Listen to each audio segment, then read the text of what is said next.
Good morning, everyone. My name is Bruce Katz. I'm the Centennial Scholar at the Brookings Institution, and welcome to today's forum on cities and refugees. And we're hosting this at the Roosevelt House on the campus of Hunter College. This was Franklin and Eleanor Roosevelt's home 100 years ago, and it's a fitting backdrop for today's discussion. To those in the room and watching via webcast, feel free to participate by tweeting using the hashtag #RefugeeCities. We have all watched the refugee crisis unfold in the Middle East and Europe, with dramatic consequences for the refugees themselves and the countries they now call home. For the past 9 months, with generous support from the Rockefeller Foundation, a team of researchers at Brookings and the Copenhagen Business School have examined the largely unexamined urban dimension of the refugee crisis in Europe and Germany in particular. And earlier this week, we released a report on German cities and refugees that you can find on our website, www.brookings.edu. We have focused on cities for one overarching reason. Refugees just don't come to nations, they move to cities. 2/3 of the refugees worldwide live in urban areas. Nations rightly focus on the existential issues, the sanctity of borders, the meaning of citizenship. Cities focus on issues of existence, shelter, food, medical care, clothing, ultimately schools and skills and integration. The urban concentration of refugees raises enormous opportunities. The cities are hubs of economic activity. They're large labor markets. Refugees are obviously attracted to places where there are pre-existing networks with people with similar religions and ethnicities. What we found in this report is that large cities and city-states like Hamburg and Berlin are responsible for not just designing and delivering the solutions in the near and long term, they're actually financing them, given the nature of the German Federal Republic.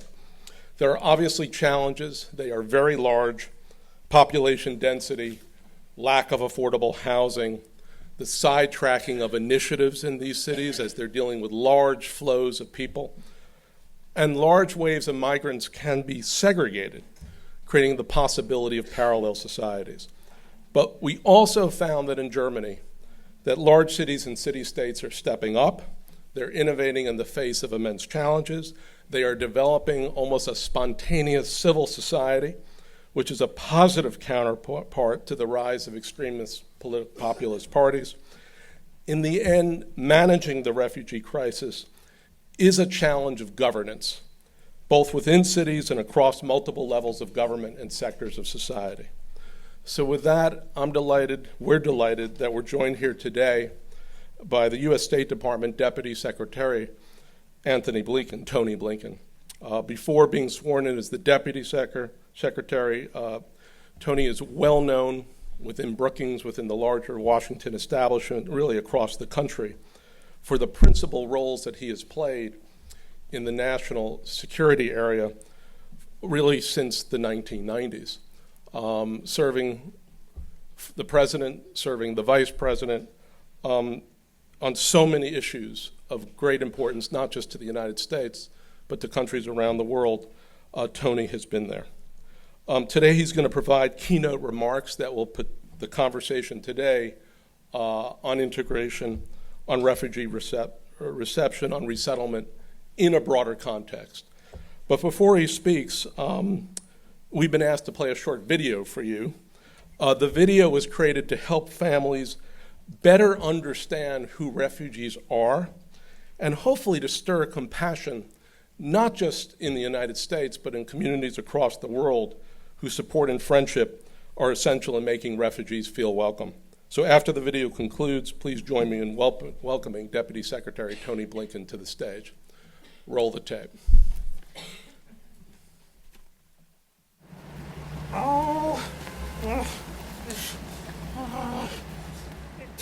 Where is it?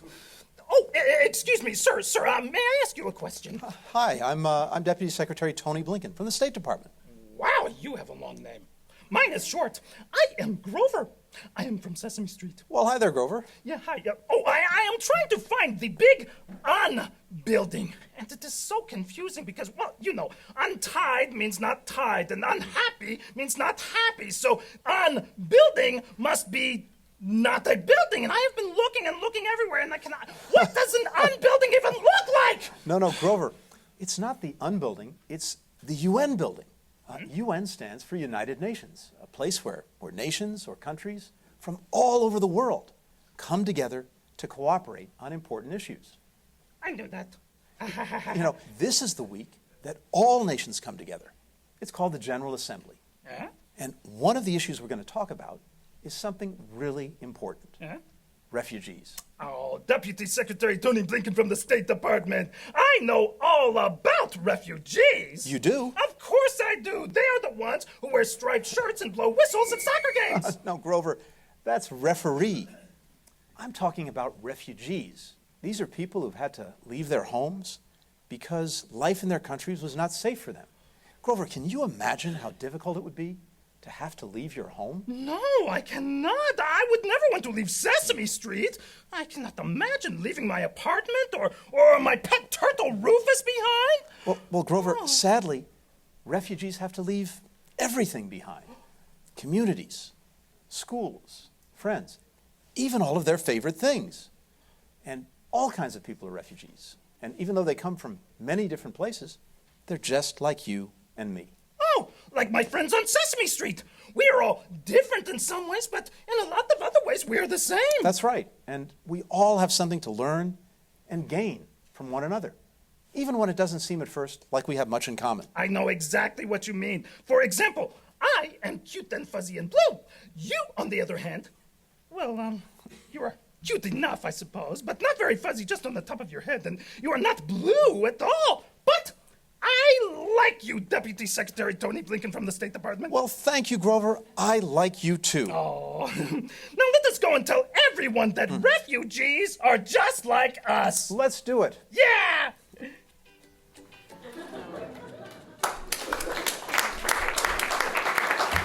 Ladies and gentlemen, Tony Blinken. Well, thank you all very, very much. I was going to say that's a tough act to follow. I have to say that was actually my best meeting of the week here at the UN. Grover told me, he said to me, you know, I know Tom Hanks. Tom Hanks is a friend of mine. You're no Tom Hanks. But we tried, and I was really honored to be able to appear with Grover.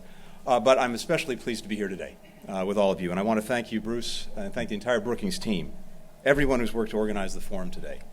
I know it's been many weeks, if not months in the making. It's particularly wonderful to be here at Hunter College, and also to take this opportunity to recognize two friends and colleagues, David Miliband and Antonio Guterres, who are truly giants of humanitarianism, who barely stop to take a breath in their unrelenting fight to ensure that all of us in positions of responsibility live up to our obligations and responsibilities. We have many distinguished guests with us today. Let me just cite a few who will be appearing on panels, including Mayor Kamanis, Mayor Parker, Assistant High Commissioner Turk. You know, more than most, that few global challenges today demand greater ingenuity or compassion than the refugee crisis we'll be talking about. I started the week in New York. The very first event that we did this week, before getting into all the meetings at the General Assembly, was up at the Y on 92nd Street. And I had the opportunity to meet two extraordinary young women, both refugees, who, in their stories, I think, remind us and bring back to us what is really at stake, and that is real people, men, women, children, mothers, daughters, sons, fathers. These women were exceptional, but also representative.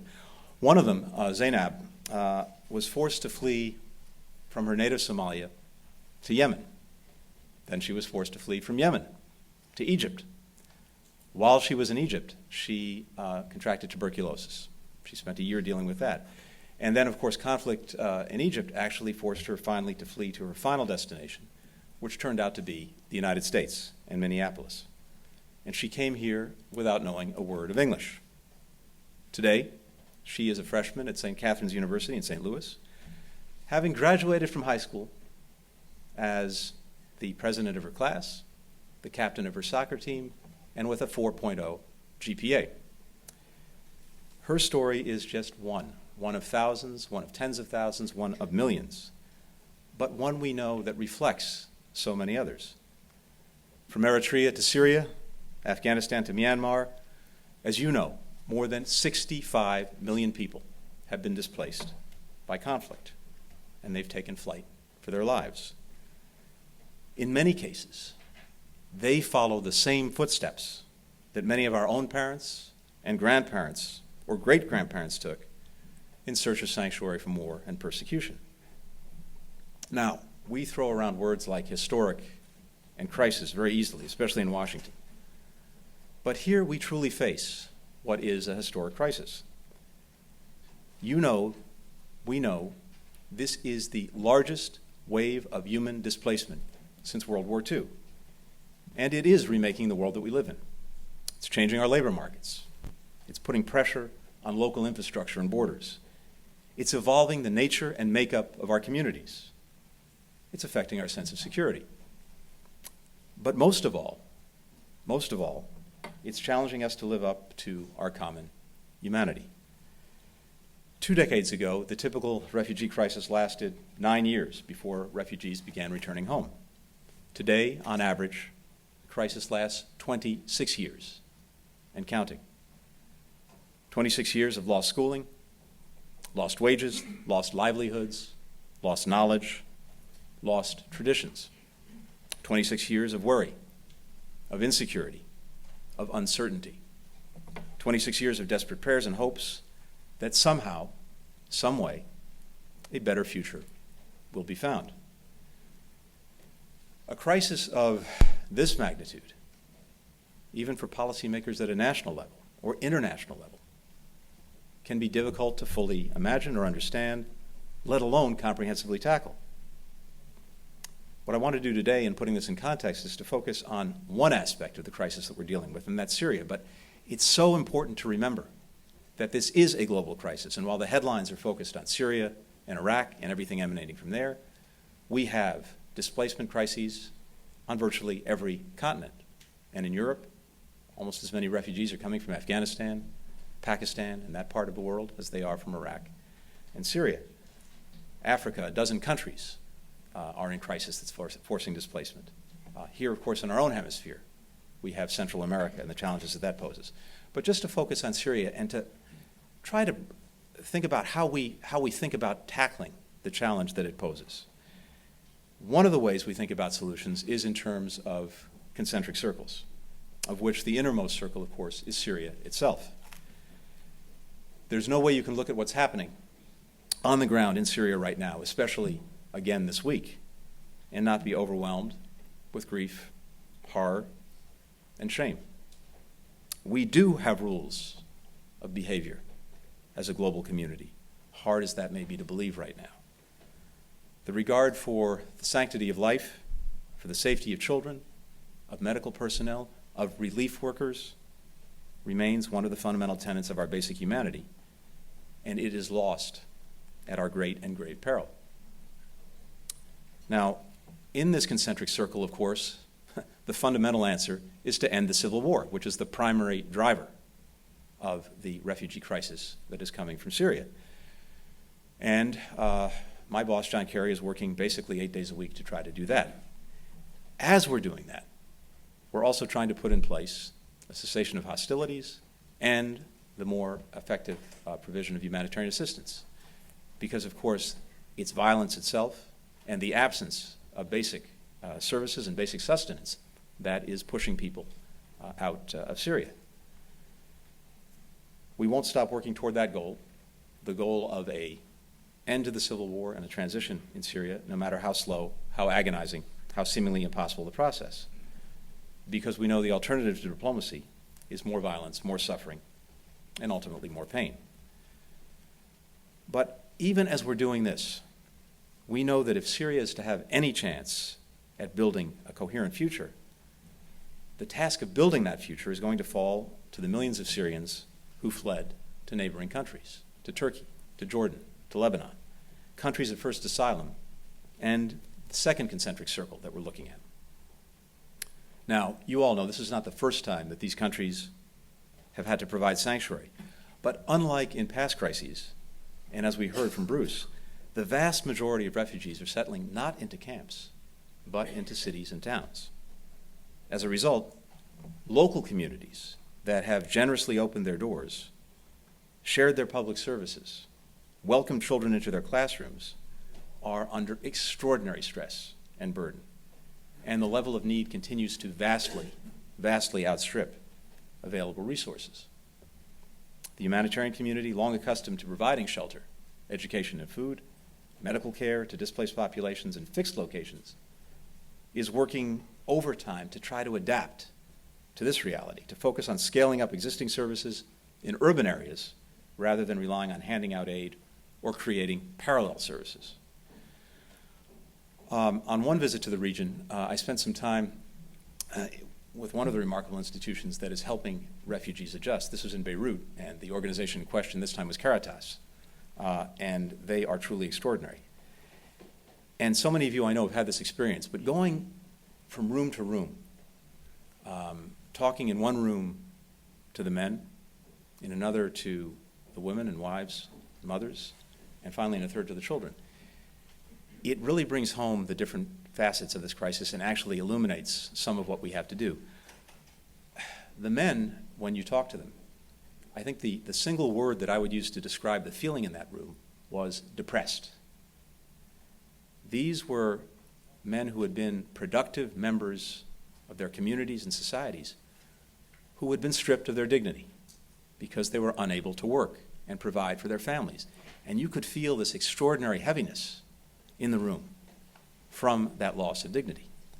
And then you move next door and talk to the women, and actually there was a frantic energy. But it was almost all about their children. How am I going to keep them in school? Where can they go to school? How am I going to provide for them? And then finally you came to the children themselves, and there it is that one small moment of hope and optimism because, as all of you know have had this experience, children at age 8, 9, 10, they still have innately a feeling of possibility, of hope. They don't fully understand their circumstance. And at the same time, they have this wonderful pure humanity that comes from still being a child. But practically speaking, what does this mean? It means that we have to get kids into local classrooms, adults into jobs, families registered for services.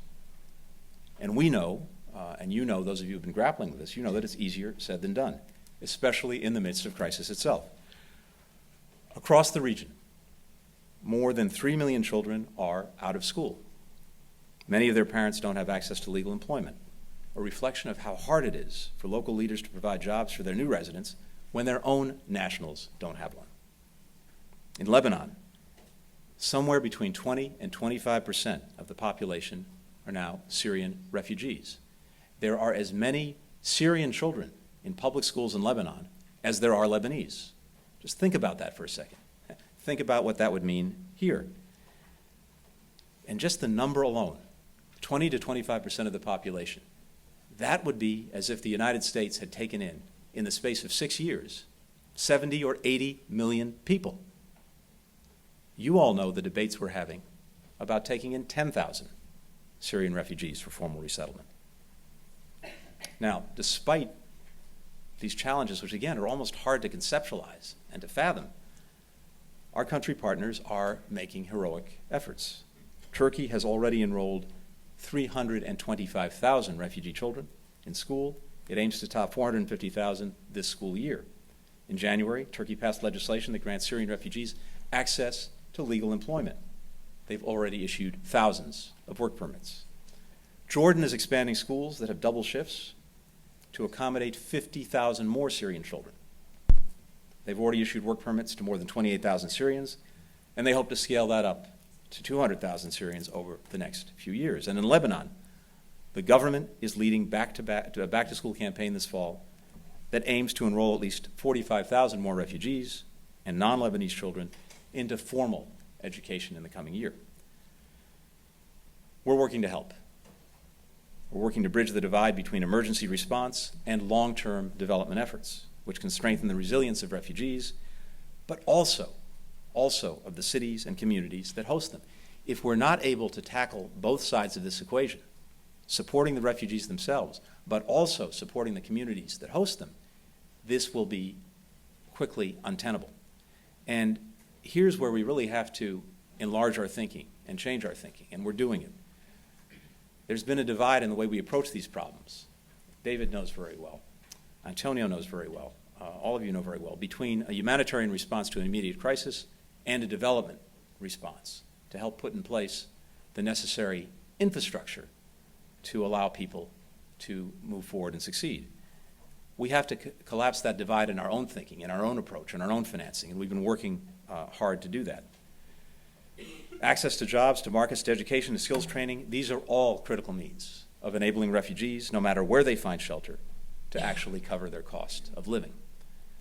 And again, what I want to emphasize is it's not just the material aspect of this. It's the psychological aspect that's so important. It's about rehumanizing people who've been dehumanized. It's about restoring dignity to those who have been stripped of it.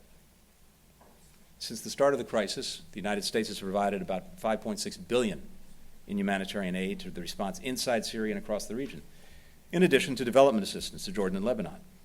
And we've worked with the World Bank to develop new types of affordable loans for middle-income countries grappling with protracted crises. These are countries that didn't qualify for what we've had in terms of traditional lending, but who were the most affected by the crisis. So we found new vehicles to make sure that they had access to resources in an affordable way. And as I think some of you noted, this week, President Obama convened 52 countries and international organizations for a summit during the UN General Assembly. And the president's goal here was not to talk about the problem. The goal for this summit was to do something about the problem. And we structured it in a way that countries participating had to come with something on the table if they wanted a seat at the table.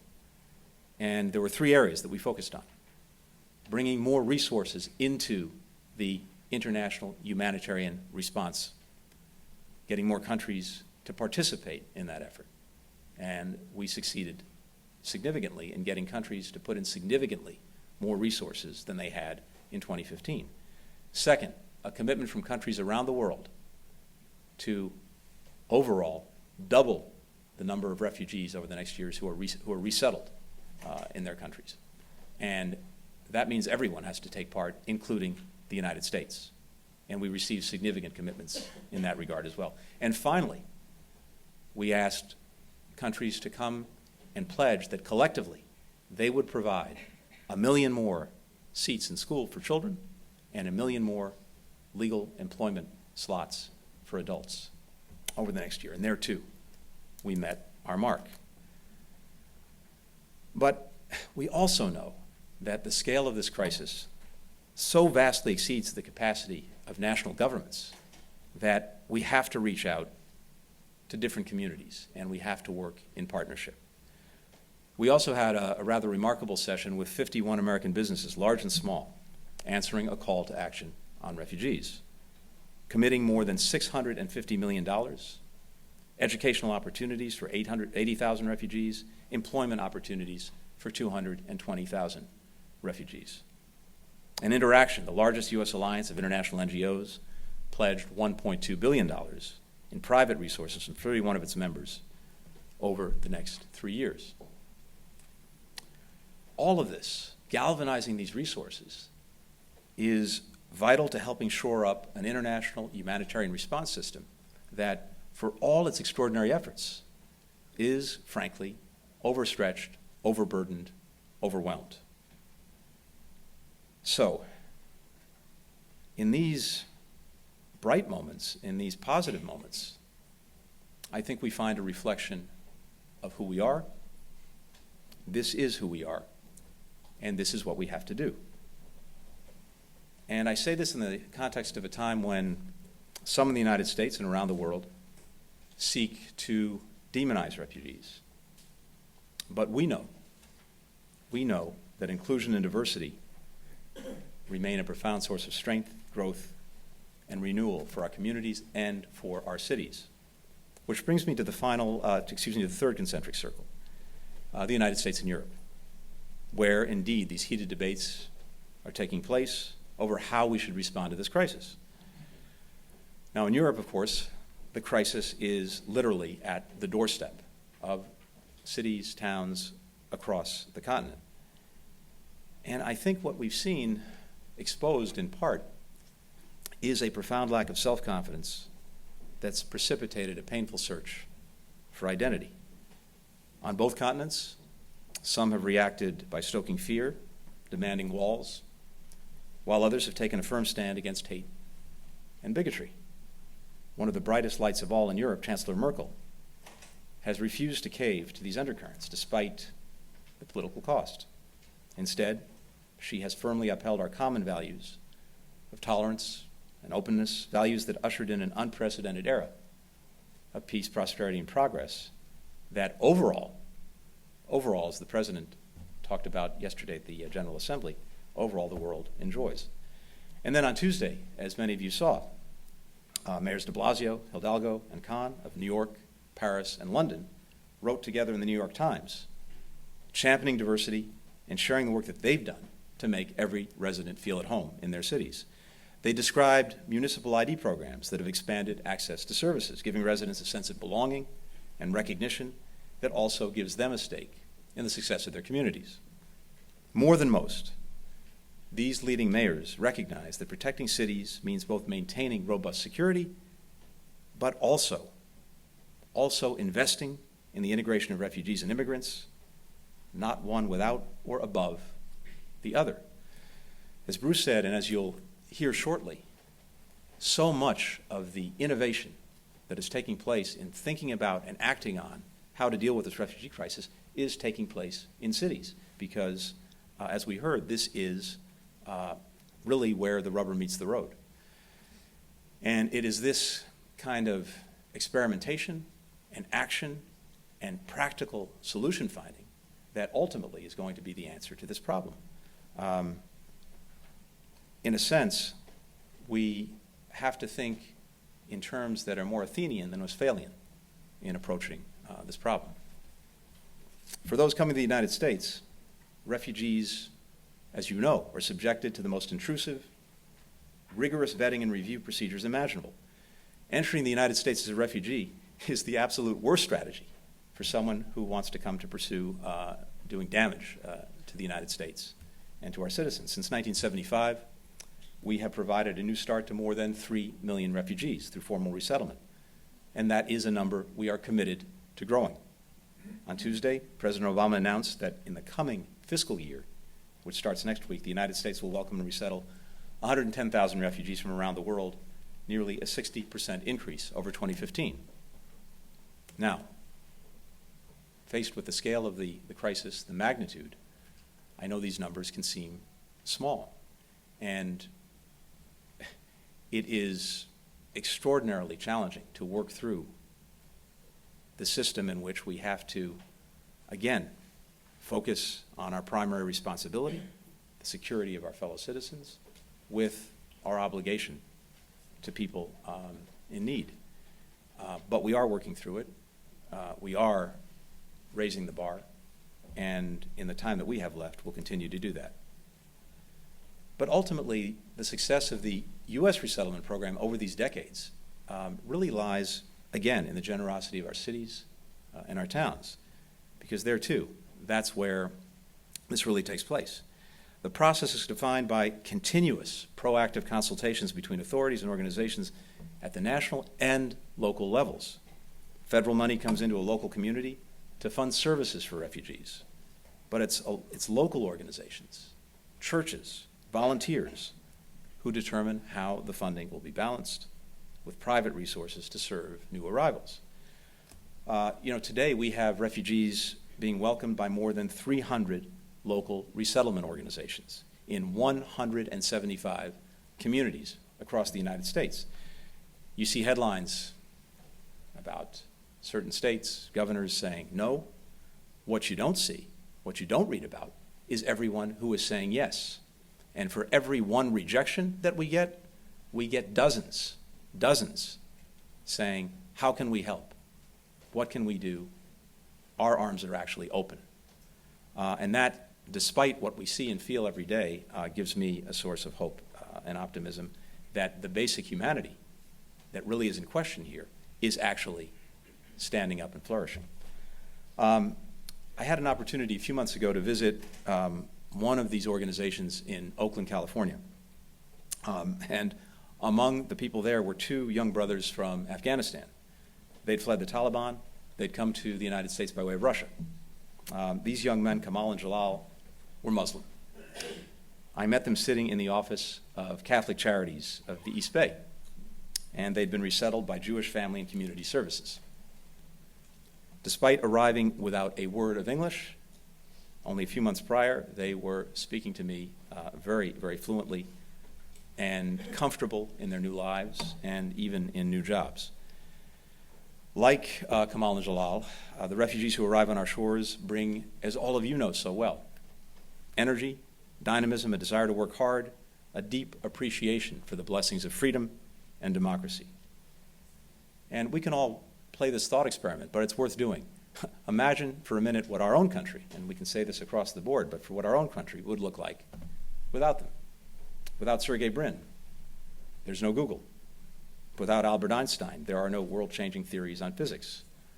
Without Marc Chagall, our world would have a lot less color. Without Madeleine Albright, our community of democracies would probably be that much smaller. Our cities prove that this is not only a humanitarian, but also a business case that needs to be made for diversity and inclusion. When we turn our backs on refugees and immigrants, we are walling off one of the single most creative and productive pools of talent that we have. In fact, more than 40% of the Fortune 500 companies were founded by immigrants or the children of immigrants. 1 out of every 4 high-tech startups across America, and over half of the high-tech startups in Silicon Valley were co-founded by immigrants. Take that out of the picture, and what does it look like? The millions who sought shelter on our shores have enriched and enlivened this diverse mosaic that is the United States. And as President Obama has made clear, we will continue to meet our obligations to them, no matter what. Which brings me to my fourth and final concentric circle, and that is all of us. Today, as our cities navigate these uncharted waters, forced to cope with the subnational stresses and strains of transnational challenges, we all have to take part, join in. Violent extremism and climate change, migration and refugees, trafficking and corruption, all of these different currents converging. These challenges stubbornly resist unilateral solutions. We know that. They require collaboration. We know that. From national, from state, from local governments, from corporations and universities, from faith leaders and innovators. In a few weeks, more than 30,000 people will meet in Quito at the Habitat 3 conference to discuss plans and to develop ideas for the future of our cities. I hope that many of you will carry forward today's conversation in that place and that time. So, as all of us are grappling with this, and as we open our newspapers every day, as we get this intravenous feed of information, literally every second of the day, it's kind of hard to look out there and see any source of hope, any sign of progress, sometimes any reason at all to engage in all this chaos. But it's there, and it's real. Some months ago in Jordan, sitting with refugees at a community center that UNICEF had stood up, we got to talking about their futures. These were children who were teenagers, really, 15, 16, 17. And what's extraordinary is even in this incredibly, unimaginably difficult circumstance, they all actually had a vision for their futures. They all had something they wanted to do with their lives. One young woman wanted to be a doctor, another a fashion designer, one of the young men wanted to be an engineer, another in business. And as we were having this conversation, it evolved to talking about computers, because access to computers is such an essential component of being able to make your way in the world today. And I asked them, do you actually have access to a computer? And the answer was actually yes, because UNICEF had provided computers. They had some access there. Interestingly, most of their families, despite their circumstance, had a smartphone in the family. And then I pulled out my own smartphone and I asked them if they knew what this particular smartphone was. And they said, oh yeah, that's an iPhone. And I asked them, do you know who makes the iPhone, the company? And a few of them said, of course, yeah, Apple. And then I asked, do you know who started the company, who founded Apple? And they thought about it, and then one of them said, oh yeah, Steve Jobs. And then I asked, do you know where Steve Jobs' father was born? There was silence. The answer, I said, is Syria. Every single one of those young people, representative of so many more, could be the next Steve Jobs. Our job is to just give them that chance. Thank you very much.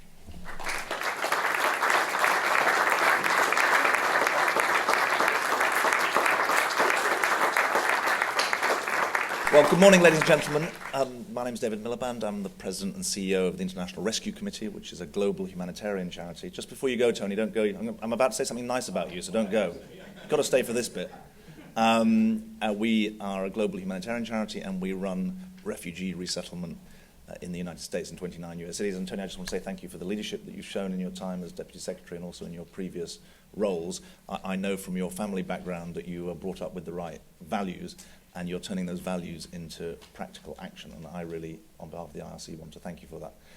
The good news for the audience is that I'm supposed to meet the Prime Minister of Pakistan in 23 minutes, 16 blocks away. So Tony was both the appetizer and the main course, and I will be a short espresso before your panel discussion commences. 10 years ago, certainly 20 years ago, we wouldn't be having this meeting, because the iconic image of a refugee, someone in a refugee camp, dominated policy debate. Today, 59% of refugees are in cities. Cities are in the front line. The mayor of Athens I've had the privilege of working with. And so the agenda has changed. And the agenda is about economics as well as social service. It's about markets as well as government. It's about long-term sustainable solutions and contributions to the places that refugees go, not just what they get until they go home. And there has been no more visionary advocate of that than my friend Antonio Guterres. I had the good fortune to get to know him when he was the Prime Minister of Portugal, where he did an extraordinary job.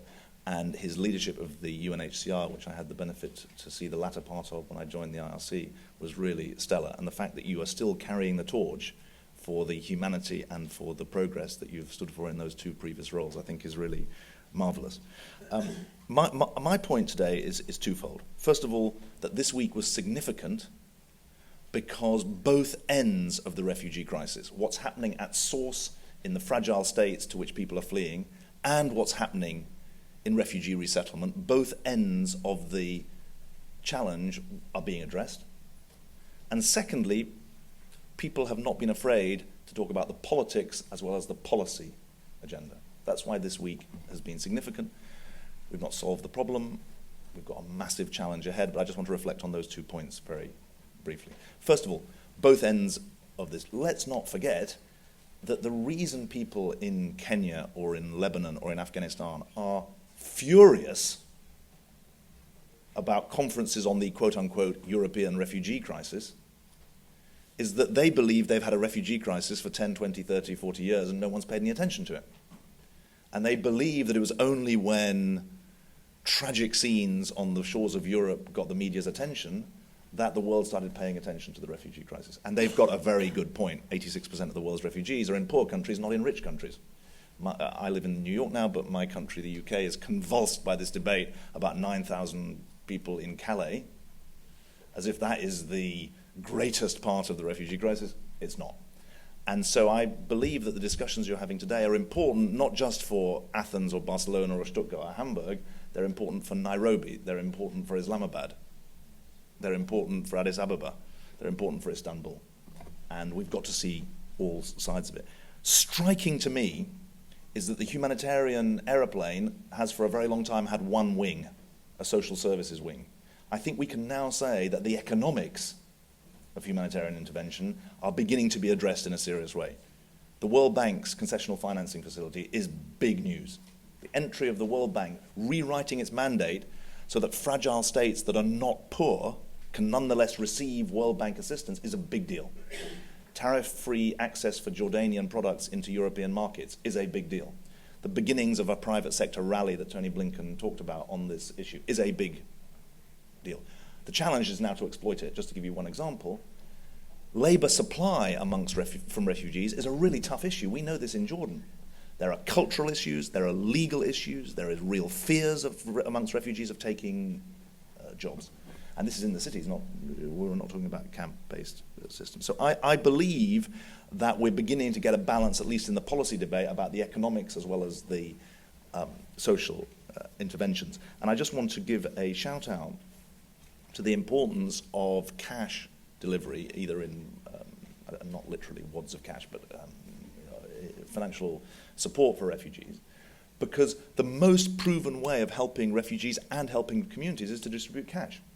We did a study in Lebanon, $1 given to a refugee, $2.16 rotates in the local economy. The mayor of Athens has been a real proponent of this, and I think it's a really important point. So, point one, we're beginning to, I think, have the kind of debate we need about what's happening upstream.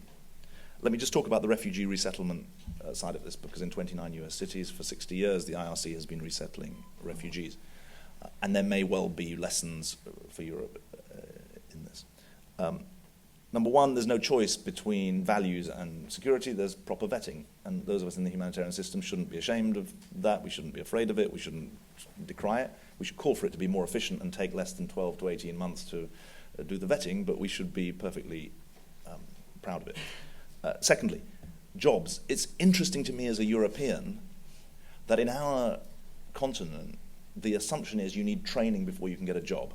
The American assumption is you get a job, you get the training, you get the social integration.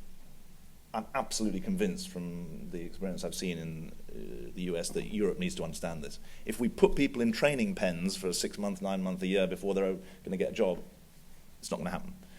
The labour market is going to expand, or needs to expand, and it needs to embrace the opportunities of these people. The voluntary partnership that Tony Blinken talked about, mosques, synagogues, churches, secular organisations like my own. Europe has a rich civil society as well as a stronger state in some ways than the US. That is an advantage. Education, one of the priorities that we have is to get kids into school and give them the extra help they need. And when the Norwegian foreign minister said at the UN yesterday that he met a family from Aleppo who said, look, we can survive the bombing, but we can't survive the fact that our kids can't go to school, you see some of the motivation that exists. And I think the educational side of this is key. I want to raise one final point on the refugee resettlement experience that is really tough for a European audience, and that is about citizenship. In the US, after 5 years as a refugee, assuming you're appropriately behaved, you've got the right to apply for citizenship. And that's a really tough issue in Europe. After a year in the US, you can apply for a green card. But in our experience, that path to citizenship is a really important binding item in the successful integration of refugees into American life. So we've got a debate about how to improve and reform and expand the humanitarian system upstream. We've got a set of commitments on refugee resettlement, and I think that the challenge now is to implement. First point. Second point, I want to say a word about politics as well as policy, and I want to advise you to look at the two pictures on the wall behind me. It's significant that we're meeting here. I mean, this family who we honour in this house have a remarkable ability to inspire people of my generation and my politics, frankly. And you read behind you, in the future days, which we seek to make secure, we look forward to a world founded on 4 essential freedoms. Still makes the hair stand up on the back of your neck. But I want you to think about this really hard, because the mayor and other politicians here are struggling with this. In 1941, Albert Einstein wrote to the lady over there. And he wrote to her and he said, I beg you, I beseech you to persuade your husband, the president, to allow Jews from Europe to come to America. There is a slaughter coming, and we need to allow people to come here. And even this politician wasn't able to open the gates of the United States. It wasn't until 1944 that the US started admitting Jews in any significant number to the US. So the politics as well as the policy here are really tough. And maybe if I had the answer to the politics, I wouldn't be doing what I'm doing now. So it's not for me to pretend that I've got an easy answer to the politics, but I think it's important to recognize it. I think it's important not to underestimate, point one, the vital importance of speaking up for why refugee resettlement, to take that as an example, why diverse societies are a matter for the head as well as the heart.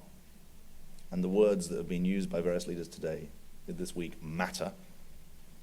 If you're not willing to stand up for the kind of society that you believe in, then it will die.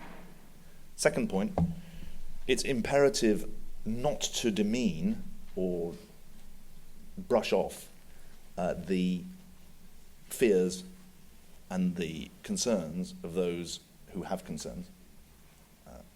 Just because some of the opponents of refugee resettlement demean refugees doesn't mean that those of us who support refugee resettlement should demean those who are concerned about it. And the lesson for me of the Brexit vote is that we're living in a time when there is a danger that identity politics and inequality politics can come together through the prism of, or the debate about immigration in quite dangerous ways. And we should acknowledge that and be aware of it. And the mayor and others around Europe are facing not just conventional political threats, but unconventional ultra-right political threats, and we need to understand that. And part of the job is to address people's concerns, and to address them not just rhetorically, but substantively. Those people who are concerned about the inequalities driven by globalization are making an important point, and the bottom end of the labour market does need to be supported. Third point that's critical in my view, without fair shares, no city and no town and no country will believe that it should continue to bear its burden. And this is a massive issue in Europe at the moment.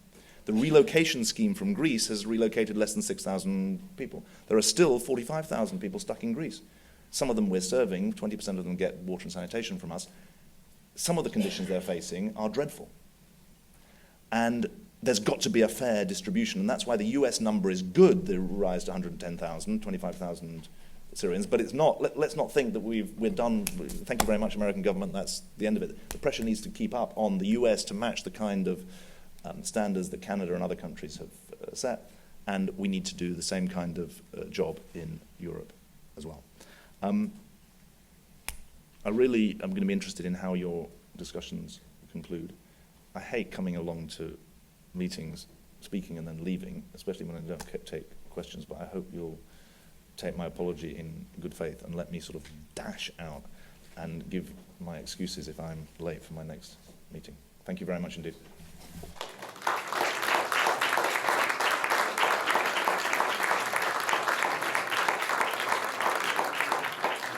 So those were two brilliant, inspiring keynotes. And now we're going to come to the first panel. The way we've organized this, first panel looks at the immediate response to the arrivals of refugees and migrants. Second panel begins to shift to the long-term integration. For the first panel, we are very lucky to have Roger Cohen here from the New York Times. You can read his bio online because we want to get as much conversation as we can get. So Roger, come to the stage.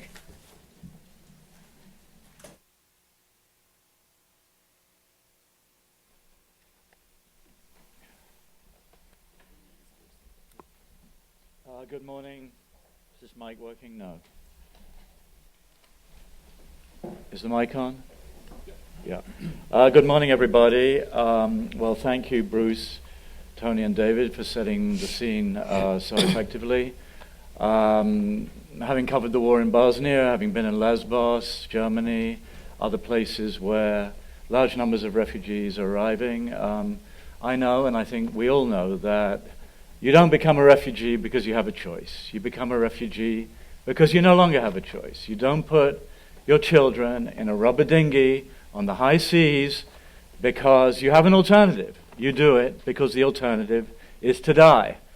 We know that, but the large numbers of refugees arriving have also provoked a strong political reaction. There's a lot of unease, there's a lot of fear, there's a lot of suspicion, and that has translated into forms of identity politics and bigotry that are throwing up barriers in Europe and the United States to refugees.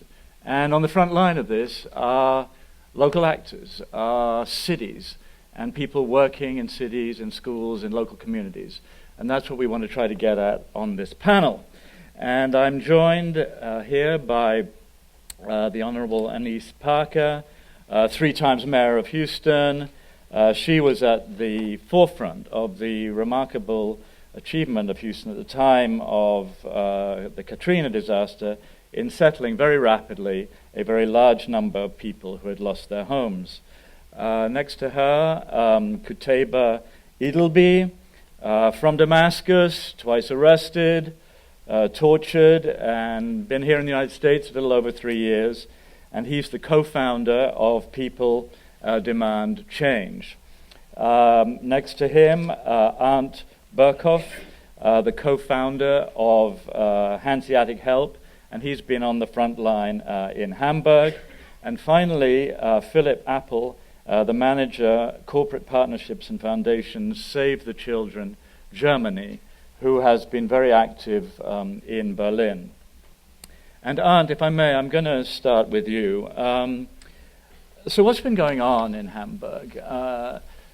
Obviously, people who see a large number of refugees arriving, who see large numbers of children from foreign countries arriving in their schools, there's a lot of concern, there's a lot of fear, and we've seen that Chancellor Merkel has been paying a price. What's it like working on the front line? What are the main issues you confront, and what are the main lessons learned for you up to this point? I think one of the main issues was in last fall, and it's still we still have to deal with the consequences from it, is that we were not prepared very well as a city, I would say, and that's why we had on several days coming more than 500 up to 1,000 people per day to the city of Hamburg, and for the immediate response, it was just really, really difficult to put up shelters in the first place and to provide the people with basic stuff like food, clothes, and other things of daily need. And the good thing that came out of this was a very spontaneous cooperation between the city government, between civic society, between established social organizations, but new organizations that basically started in a second and formed initiatives like ours did. We gathered at a exhibition hall in Hamburg, where in the next neighboring hall there were 1,200 refugees placed in as an immediate shelter, and we just started collecting stuff, started collecting clothes that people brought. And so how quickly did you put this organization together? Over a weekend, basically. A weekend. And then I think it grew during just a span of maybe 3 or 4 weeks. We managed to fill this 30,000 feet exhibition hall with donations in kind, with I think 5,000 or 6,000 euro pallets full of clothes and other stuff. So, just in the initial stages, initial weeks, we decided to not just to supply the 1,200 refugees in the neighboring hall, but basically to supply all refugee shelters in Hamburg. And the good thing was that the city council and the mayor decided to kind of step out of the way, let us do our job and supply the people with the things that we collected. And were you meeting hostility? Were people saying in Hamburg, what the heck's going on here? And all these people are changing our city? I think in this time, not. At some point later, they were raising questions of what about our German homeless people? What about the German people that are in need? Why does everyone collect for refugees? And we just countered that from day one by also supplying homeless people and other people, because we knew that we have to look at this as a broader problem and find the right strategy to keep everyone involved and to supply as much people as we can, regardless of their heritage or origin. Since Chancellor Merkel opened the door in Hamburg itself, how many refugees, asylum seekers have been settled? I think in the last year there were 70,000 people coming to Hamburg. Hamburg has 1.8 million inhabitants, and 25,000 of them stayed because of the redistribution system of refugees all over Germany. And I think the numbers go down now a little bit, but it is still not easy to find housing, to find the right supply, to find health support, to find especially things like psychological counseling. These are issues that are very, very difficult to build up the structures for it. And this is still a work in progress between, of course, in the first place for the government and the city council, but still with a very active engagement of civic society. And this is a new tone that is set.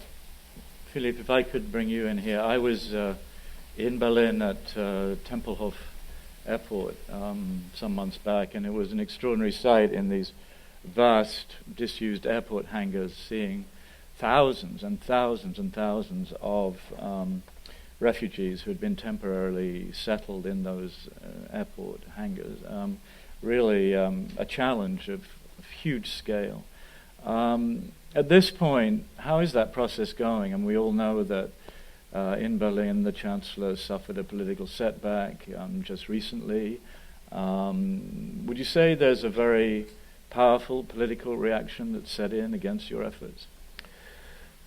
I think the situation was quite similar than Arndt just reported in Hamburg. I think there was a sense of community, a sense of support in the very beginning of the situation in the civil society. What we experienced from the public administration in our city was a very slow reaction to the needs of the people. So suddenly, I quote, suddenly that was always something that people said, oh, suddenly it came, the people are in our city, although it was a development that took place in the months before. So we had challenges actually in the provision of basic services to people right in the beginning. Some of you maybe saw that on TV or in newspapers that 10,000s of people were waiting in front of public administrative buildings to get registered, to get medical aid and support.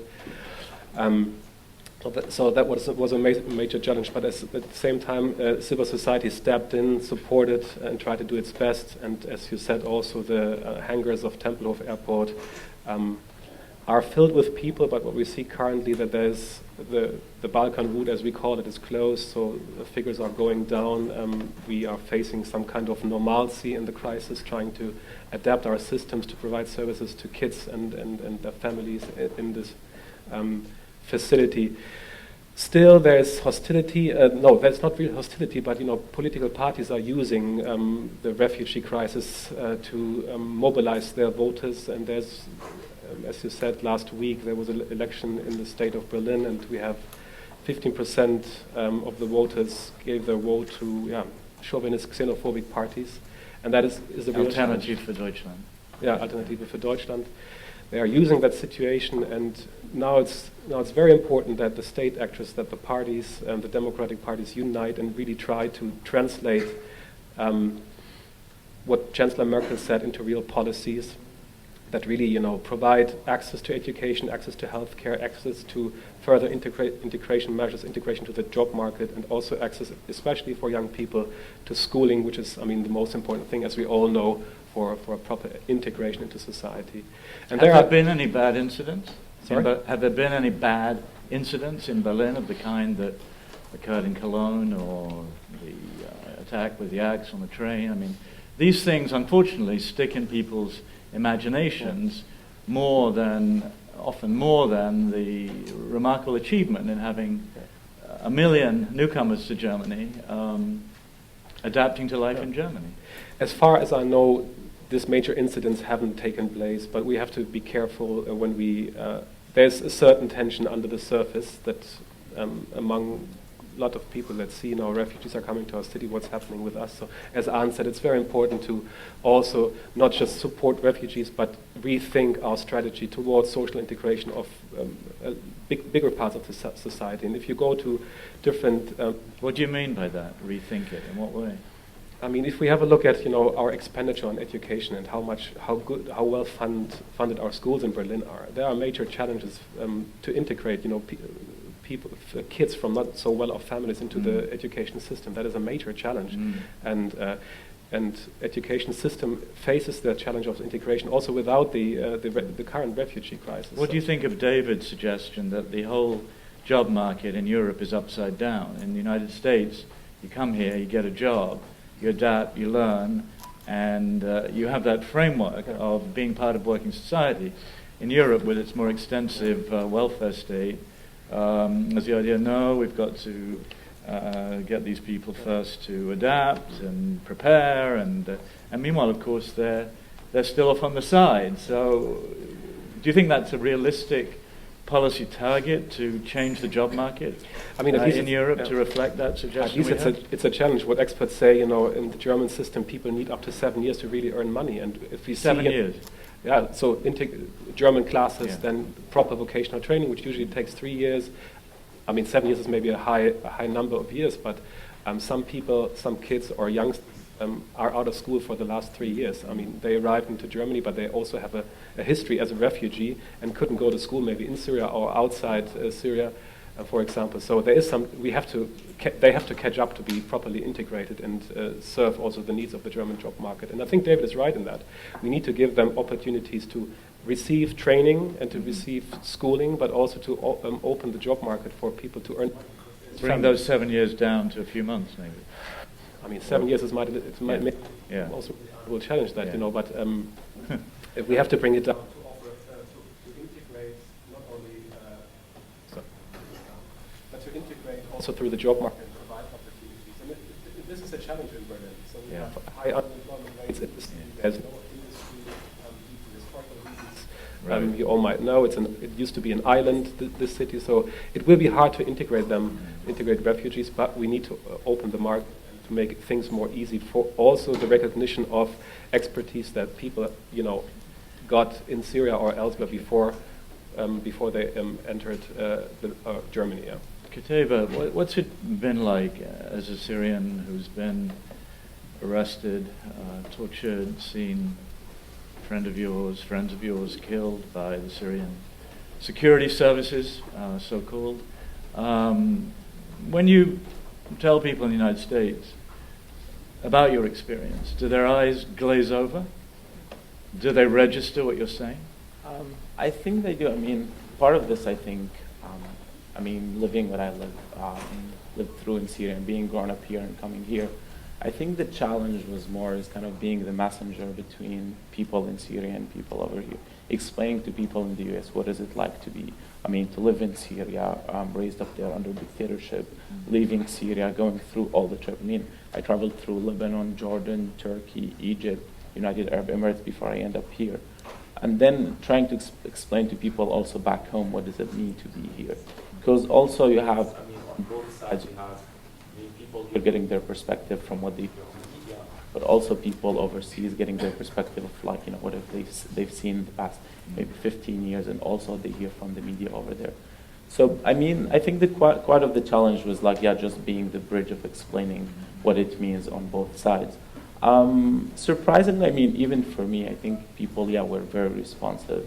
I've been to many places around the country, talking churches, schools, synagogues, all over. And even with the political alliance of with the situation we have in the U.S., I've never actually encountered personally, after telling my story, anyone coming and telling me all the bad mouth. Nobody said go home.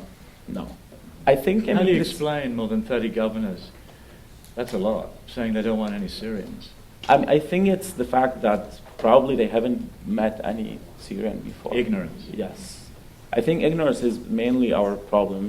When people, especially coming and working first, when Syrian refugees got resettled here, the first time, when someone, so usually people, would exchange messages on WhatsApp or Facebook. It's there's this family that got resettled last week. They need so and so and so. So I would get, literally, doubles of the amounts of, so, they would need, 2 mattresses. I'd get 20 mattresses. And, everyone is just, sending what, whatever they have, or, whatever they can offer. But still, it's only the people who would come and say oh no, how would we know this is not there? It's how would we trust those people? That they used to clean themselves before coming here. All of these silly stuff. I think, I mean, especially work with the Lutheran, refugee services, I would get literally maybe like, 20 calls a day, like, telling people about, people saying like, oh, how can we offer our help, how we can like talk to family, and then like you'd get maybe a call every couple of days or so, someone saying like, how, like, yeah, exactly, why are you getting those people? What do you think would be the most effective way to get over that ignorance, to get Americans to realize the situation you come from and the huge contribution that people like you can make to American society? And I mean, America is about constant renewal and reinvention. That's what it's always been about, and you're part of that. More importantly, also, it was America is the land actually for the people running away from religious or political persecution. America was built on like being the heaven for those people running away. I think there are two levels for that. On a local level, in the resettlement process, we work a lot on telling refugees how things are here, but there's not really kind of like any work on actually working on the community here to tell them like, yeah, what are those people like when they're coming from overseas?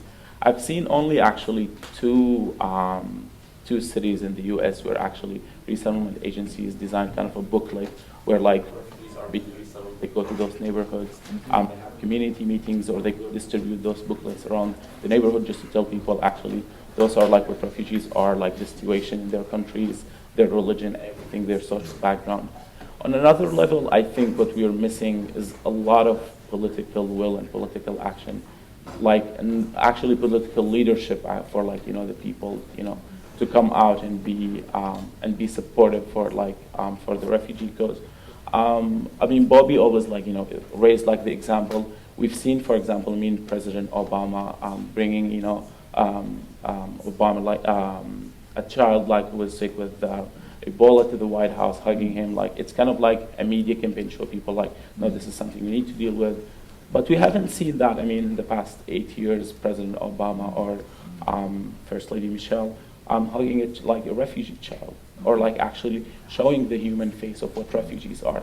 If we're missing, cities can do, and mayors have I think limited space of what they can do, but it takes a lot of political leadership, and it doesn't take, a lot of effort, but it just takes the will, to advocate for such a subject. How worried are you?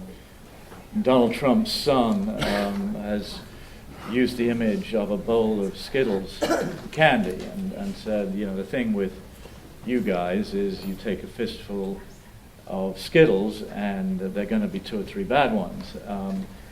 A very, very offensive image which recalls some of the anti-Semitic propaganda in Germany where we said, well, the thing about eating mushrooms, is you never know when there's going to be a bad mushroom. And there is a climate of this kind of hateful discourse that has infused the campaign of a serious contender, very serious contender, to occupy the Oval Office in the White House a few months from now. So, are you scared? I would be lying if I said I'm not. I'm scared on 2 levels. This is an example of the bad leadership that we would want on such an issue. On another level, that would mean there would be a lot of work needed on the ground, really, to tell people about refugees and kind of to educate them about it. And we feel we're in the time, really, especially focusing on Syria. After 5 years, people are getting more tired, whether you want to work on helping people back in the region so that you at least have would not have to leave the country and be refugees, or working with the refugees who are coming here more and more. We talk about all the numbers of refugees we've been facing in 2014, 2015. But we're talking now about more than 12 million people displaced. Yeah. Those people are still in the region. They did not leave because they still have hope they can get back home. So imagine, by the years when those people are losing hope, we're going to be facing more numbers than what we've seen in the past 2 years. Thank you. Anis, you've been extremely patient. You've done it. At the time of Hurricane Katrina and as mayor of Houston, you managed somehow to absorb a very large number of people from somewhere else very, very quickly.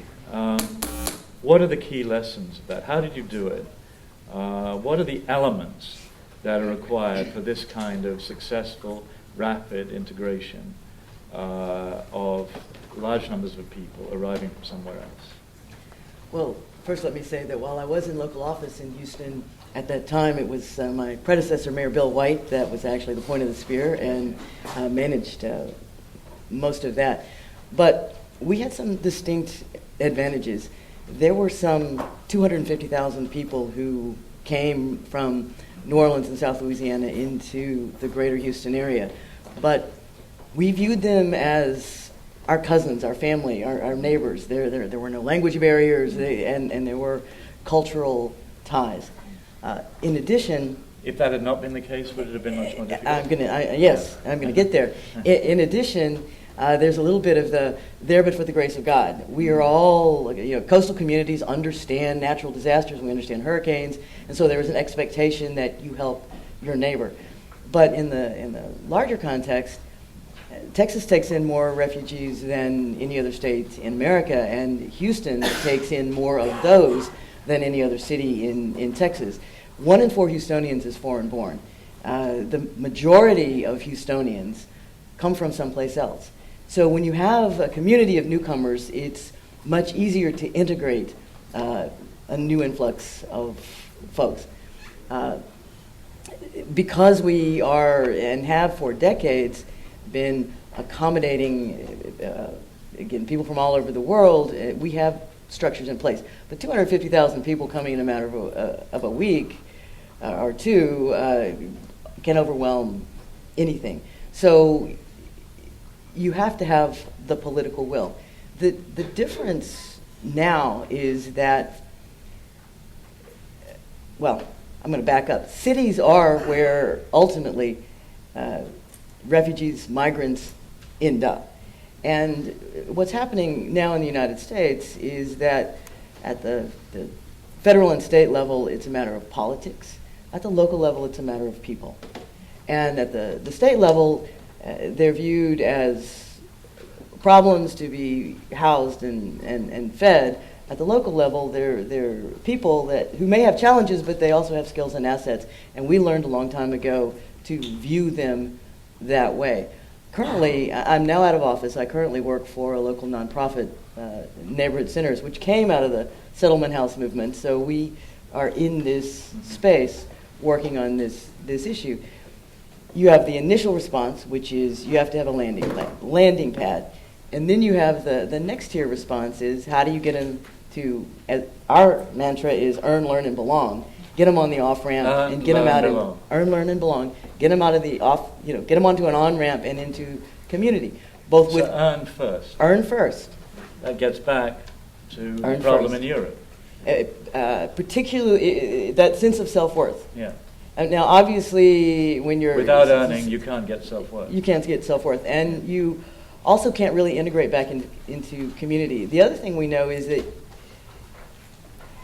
you can concentrate people together. You have to build a support network, but you don't want to concentrate a community of immigrants or refugees in one place and isolate them.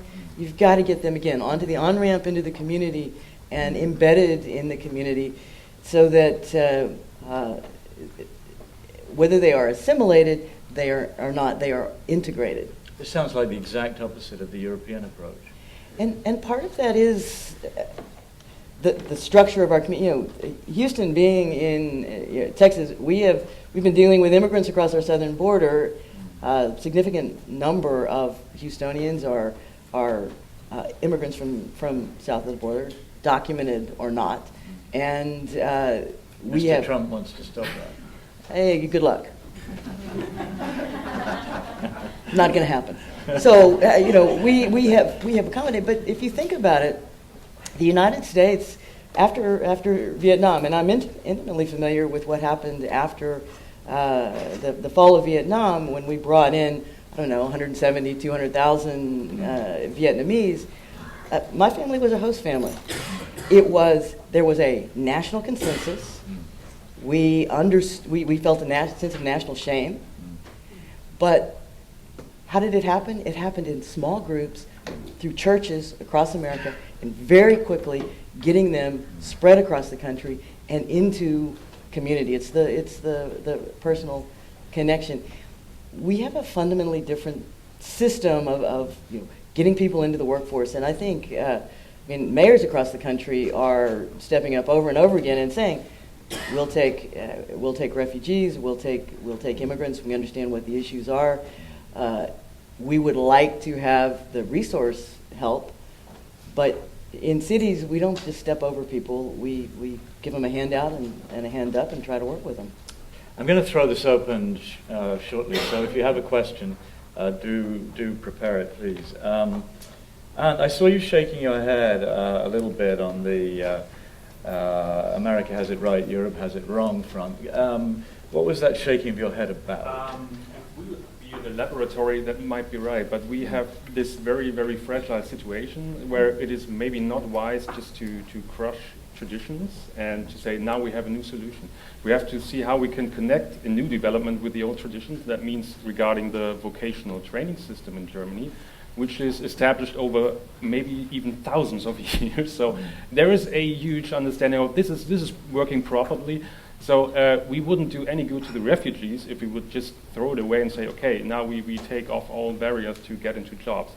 I think the smarter thing in this regard would be to flexibilize it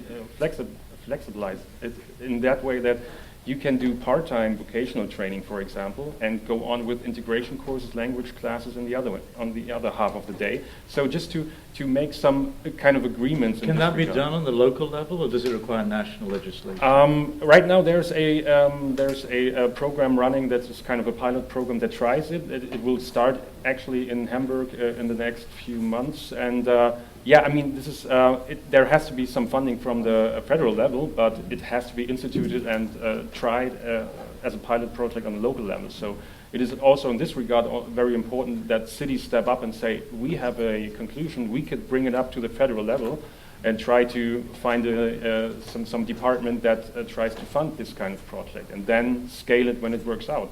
So I think we have to have more flexible approaches, but it is it wouldn't favor the refugees in the long run just to create always an extra situation for them, because we also have this discussion about why there are always other circumstances for refugees. We have to deal with that. We have to address that in the right way. What about the path to citizenship, that relatively rapid path to citizenship that David also mentioned as a motivating factor?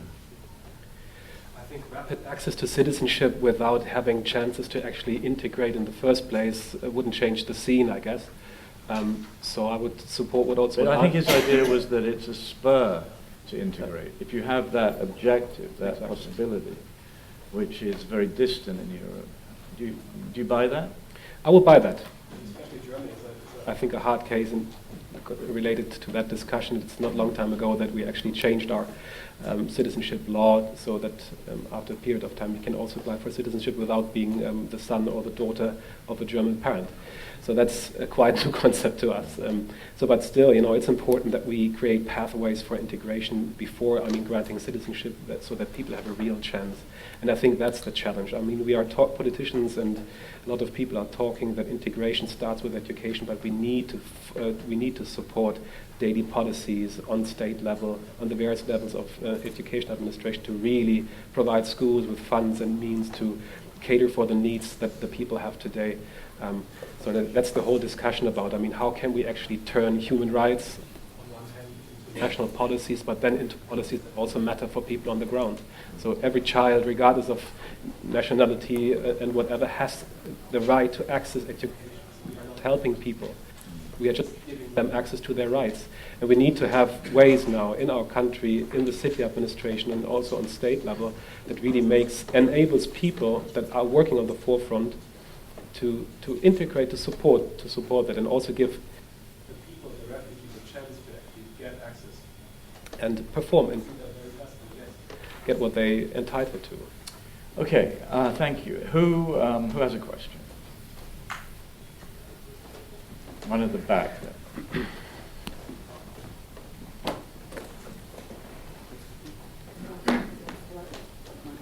Please identify yourself if you would.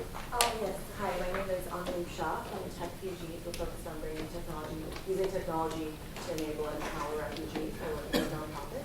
And my question is about if you can please comment on the process of matching refugees to their host cities and what factors are considered when matching refugees to the countries and the cities within the countries. So matching refugees to cities. Anise, what would you say about that? Well, clearly it's fundamentally different here than in Europe, but in general, you want to have a willing partner at the other end, but we also, depending on the size of the population, we want to be able to match families and to make sure that there is a culturally appropriate support network, if at all possible. Houston has as I said, we have a vast refugee community, but for example, we have a significant Bhutanese population, a very small, distinct language group, and an area where instead of kind of dispersing them across the city, we actually help them settle more closely together because of the extreme cultural dislocation they experience. So it's all context specific. I'm not sure that happens at all in Europe. I mean, you can be a refugee in Sweden from Damascus and suddenly find yourself at the Arctic Circle in far northern Sweden for no apparent reason. So I don't know. Somalis to Minnesota here. Yeah. I think you wanted to say something. Yeah, just to add on that. I mean, part of the process when refugees apply for what's called the blue card, in the frontline countries, which is the resettlement process. So when they apply, they're being asked, for example, let's say it's decided they would like the states would take this family, depending on the case, usually like urgent medical case or single moms. So they are asked if they know anyone in the like in the states, like a close family or a close friend, and that's if they prefer to be resettled like in the same city. So usually families, get the choice if they know anyone that they trust, like kind of like a community they want to be close to, and they are being resettled there. That's usually 70% of the cases. The 30% left, it's left kind of like to the resettlement agency, depending on where they have, like their office is really, can deal with this case, knows background about, their language, their culture and everything. And there is a community in the city where they serve, which can support this family. What about if you say, I'm a tech genius, I want to go to Palo Alto? I mean, if that's their choice, then I think, yeah. There has to is be that taken? a sponsoring organization now. Yes, yeah. Okay. Question. Yes, ma'am, at the back. Hi, Jessica Thurkelson with Asylum Access, and I wanted to thank all of you for your leadership on this particular issue. I think it's absolutely true that this may not be rocket science, but it requires an immense amount of political leadership and bravery. Asylum Access works in a lot of urban centers in Africa, Asia, Latin America. And I'm wondering if you have considered or have been working on any city-to-city partnerships that might help to expand these approaches in cities like Dar es Salaam, Bangkok, and other major urban centers. So city-to-city cooperation, yeah.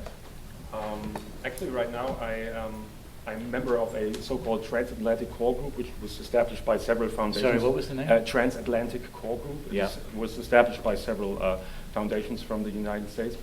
From Germany, it's the BMW Foundation, Bosch Foundation, and the Atlantic Council, and Keynote on Foreign Affairs. And we are actually right now working on a pilot project to bring practitioners and integration experts from the cities of Hamburg and Chicago together. I mean, this is just the first step, just to try how could it work out, and to bring them together not just once, but to kind of open a constant dialogue between those experts to really learn from each other and to create some output from learning from each other, not just like the next meeting of people from the one side of the pond with the others, just to produce some results. And there are several other initiatives that really try to establish this knowledge transfer on a transnational level and between cities. But I think what you mentioned is very important to broaden the scope to other scenes like the European and the American scene, to really broaden it to the global scale and to think how we can learn from solutions in other countries that might be very creative and might be very good for us, but we always have our Western focus, so maybe we should refocus in this regard. I saw a question over there, I think. and at the back. Thank you. I'm Isa Lertes from Refugees International. So my question is about a sort of far more negative response that we've seen in Europe since the beginning of the crisis. There have been instances of hate crimes, attacks on reception centers, on asylum seekers and refugees. So I was wondering in Germany if that's still a concern, and how, obviously it's a matter for the criminal justice system, but also, your cities have addressed this issue. Thanks. I think it's still a matter. We shouldn't underestimate, let's say, hatred and hate crimes that might not pop up at the moment, but they are popping up, especially in certain areas of Eastern Germany quite frequently. It has been a problem not only since the current refugee crisis, but it's an endemic problem that we have. It's what we see now. They are persecuted, but still, there's what we see under the surface. There's a lot of negative energy towards refugees that pops up from time to time with incidents like attacks on refugee shelters, etc. But also, and we shouldn't underestimate the facts of the matter, is discrimination in public administration, but also on the working place, where people from other regions of the world are not treated equally. So it's crimes and this kind of incidents, but also discrimination in the normal life that people from other parts of the world face also in our countries. And of course, what we see in Germany is a decreasing empathy towards refugees. I mean, in the beginning, everybody was really welcoming. That a lot of civil society activists, corporate partners, government agencies were ready to help. But what we have to face is that this is fading away. We have elections going on various levels of government in Germany, and this will be a major challenge. I'm a little concerned how it's going, how it will progress. But we as civil society actors and also as citizens have to stand up and really see this as a challenge and oppose these movements and stop them right from the beginning. Table, when a bomb goes off in New York City and a man is arrested who's a naturalized Afghan and a Muslim, does your heart sink? I mean, it's hard really to live, like the situation. I was explaining to Bobby the other day, I was at the workshop about countering violence extremism, and there was this research about people who join jihadist movement. So I was just sitting, looking at research and making just check marks, okay, match this, match this, match this. Every time it happens, I'm I get the feeling, should I leave or or not? It's should I leave? Yes, yeah. It's how safe would it? I mean, even I think about it for a moment. For me, it's not only about only what the public perception is, but also part of it how the government deals with it. So I mean, for example, being a Syrian comes from a very sensitive community, dealing with the police. I mean, especially me being arrested and tortured by the intelligence. So for me, every time I encounter a police, authority. Authority is my feeling is what is the next step. So especially being under suspicion when when dealing with authorities, it's kind of bringing the trauma that what we were living on in Syria when encountering police. Last question at the back there, the gentleman.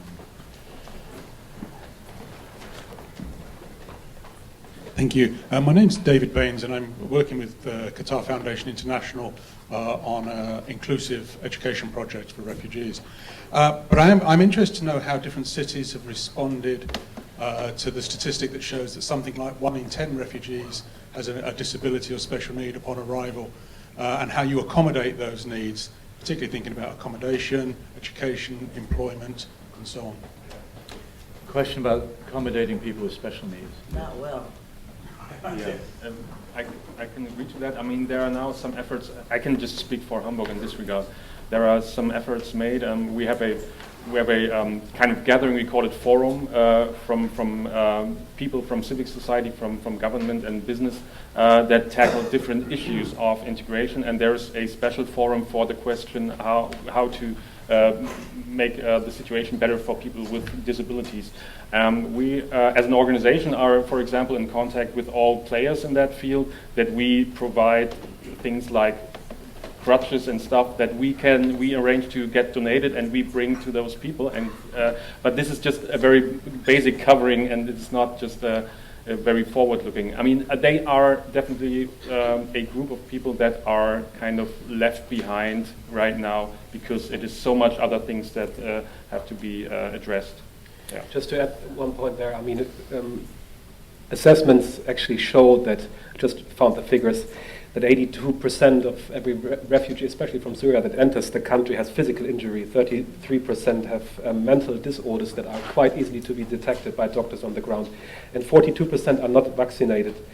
And especially when you have a look not only on disability, but on health in general, we are fighting for that also refugees get universal access to our healthcare system. And that's not the case currently in Germany.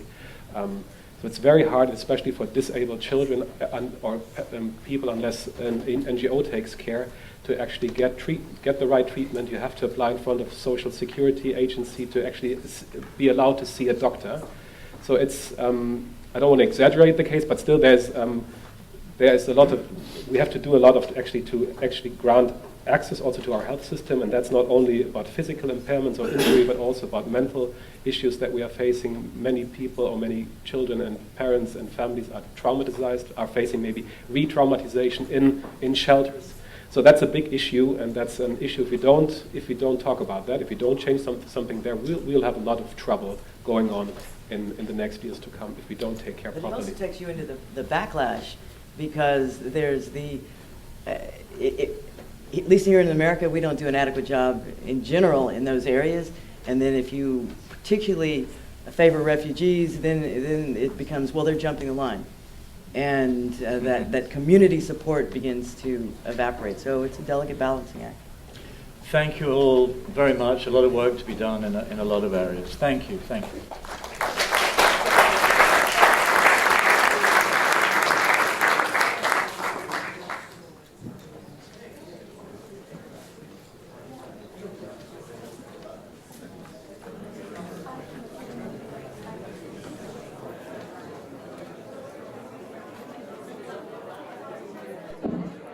Could take their seats.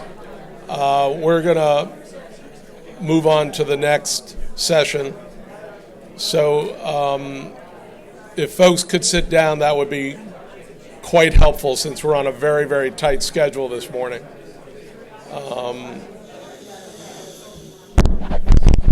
Okay, so everyone please sit down, and we'll have a little bit of time later for networking. I want to introduce Jennifer Rabb, who's the president of Hunter College, our host.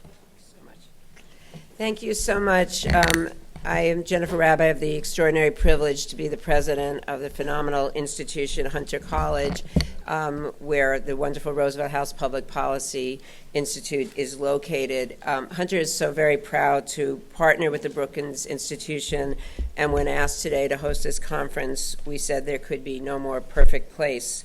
Hunter is part of the City University system, which proves that the American dream can still come true. And we were a system built on the issue you're discussing today.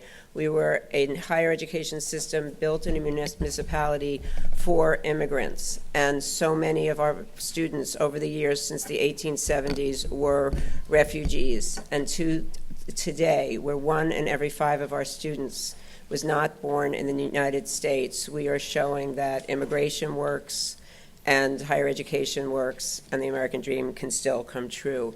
So what a perfect place to have this conversation, and what a perfect building to host this discussion. This was, as some of you have heard, the home of Franklin and Eleanor Roosevelt. It was a wedding present from Franklin's mother, built in 1908, and she just had one stipulation when she presented it to the newlyweds. She kept this half of it for herself. We like to call it the first New Deal. And Eleanor would say she never knew where she would see Sarah day or night. So if anyone here thinks they had mother-in-law problems, think what that would be like. The Roosevelts lived here. They were in Albany. They were in Washington. The house becomes very important in 1921. Why? Because that's when Roosevelt is stricken with polio. And Sarah had the foresight, something unusual in 1908, to have an elevator in this house. So Roosevelt comes back here. He puts together his political career. He runs for governor. And then this was the home in which he puts together his plans to become president. On November 8th, 1932, comes back from the Biltmore Hotel, president-elect, with his mom on the stairs where you walked in today, saying this was the happiest day of my life. History buffs here remember that the inauguration in those days was not until March. So from November to March, Roosevelt planned the New Deal here. The room upstairs was where Frances Perkins was invited and asked to be the first woman cabinet secretary. When Roosevelt committed to her, he would create a social safety net, which then becomes Social Security. So how wonderful to have you here in the house of the founders of the UN. The UN, of course, was FDR's dream, and Eleanor was the first commissioner of human rights, drafted the Declaration of Human Rights, and had such an extraordinary vision on the issues that you're talking about today. We can feel her spirit in this room as you convene on these incredibly important topics. So to Brookings, thank you for your very important work, and most importantly, thank you for inviting. We have a number of students here, and nothing could be more meaningful to me. Our motto is Mihi Cura Futuri, the care of the future is mine, and the conversation you're having here today, and to be able to engage the future, our students in it, is deeply meaningful, and I thank you for that all. Welcome.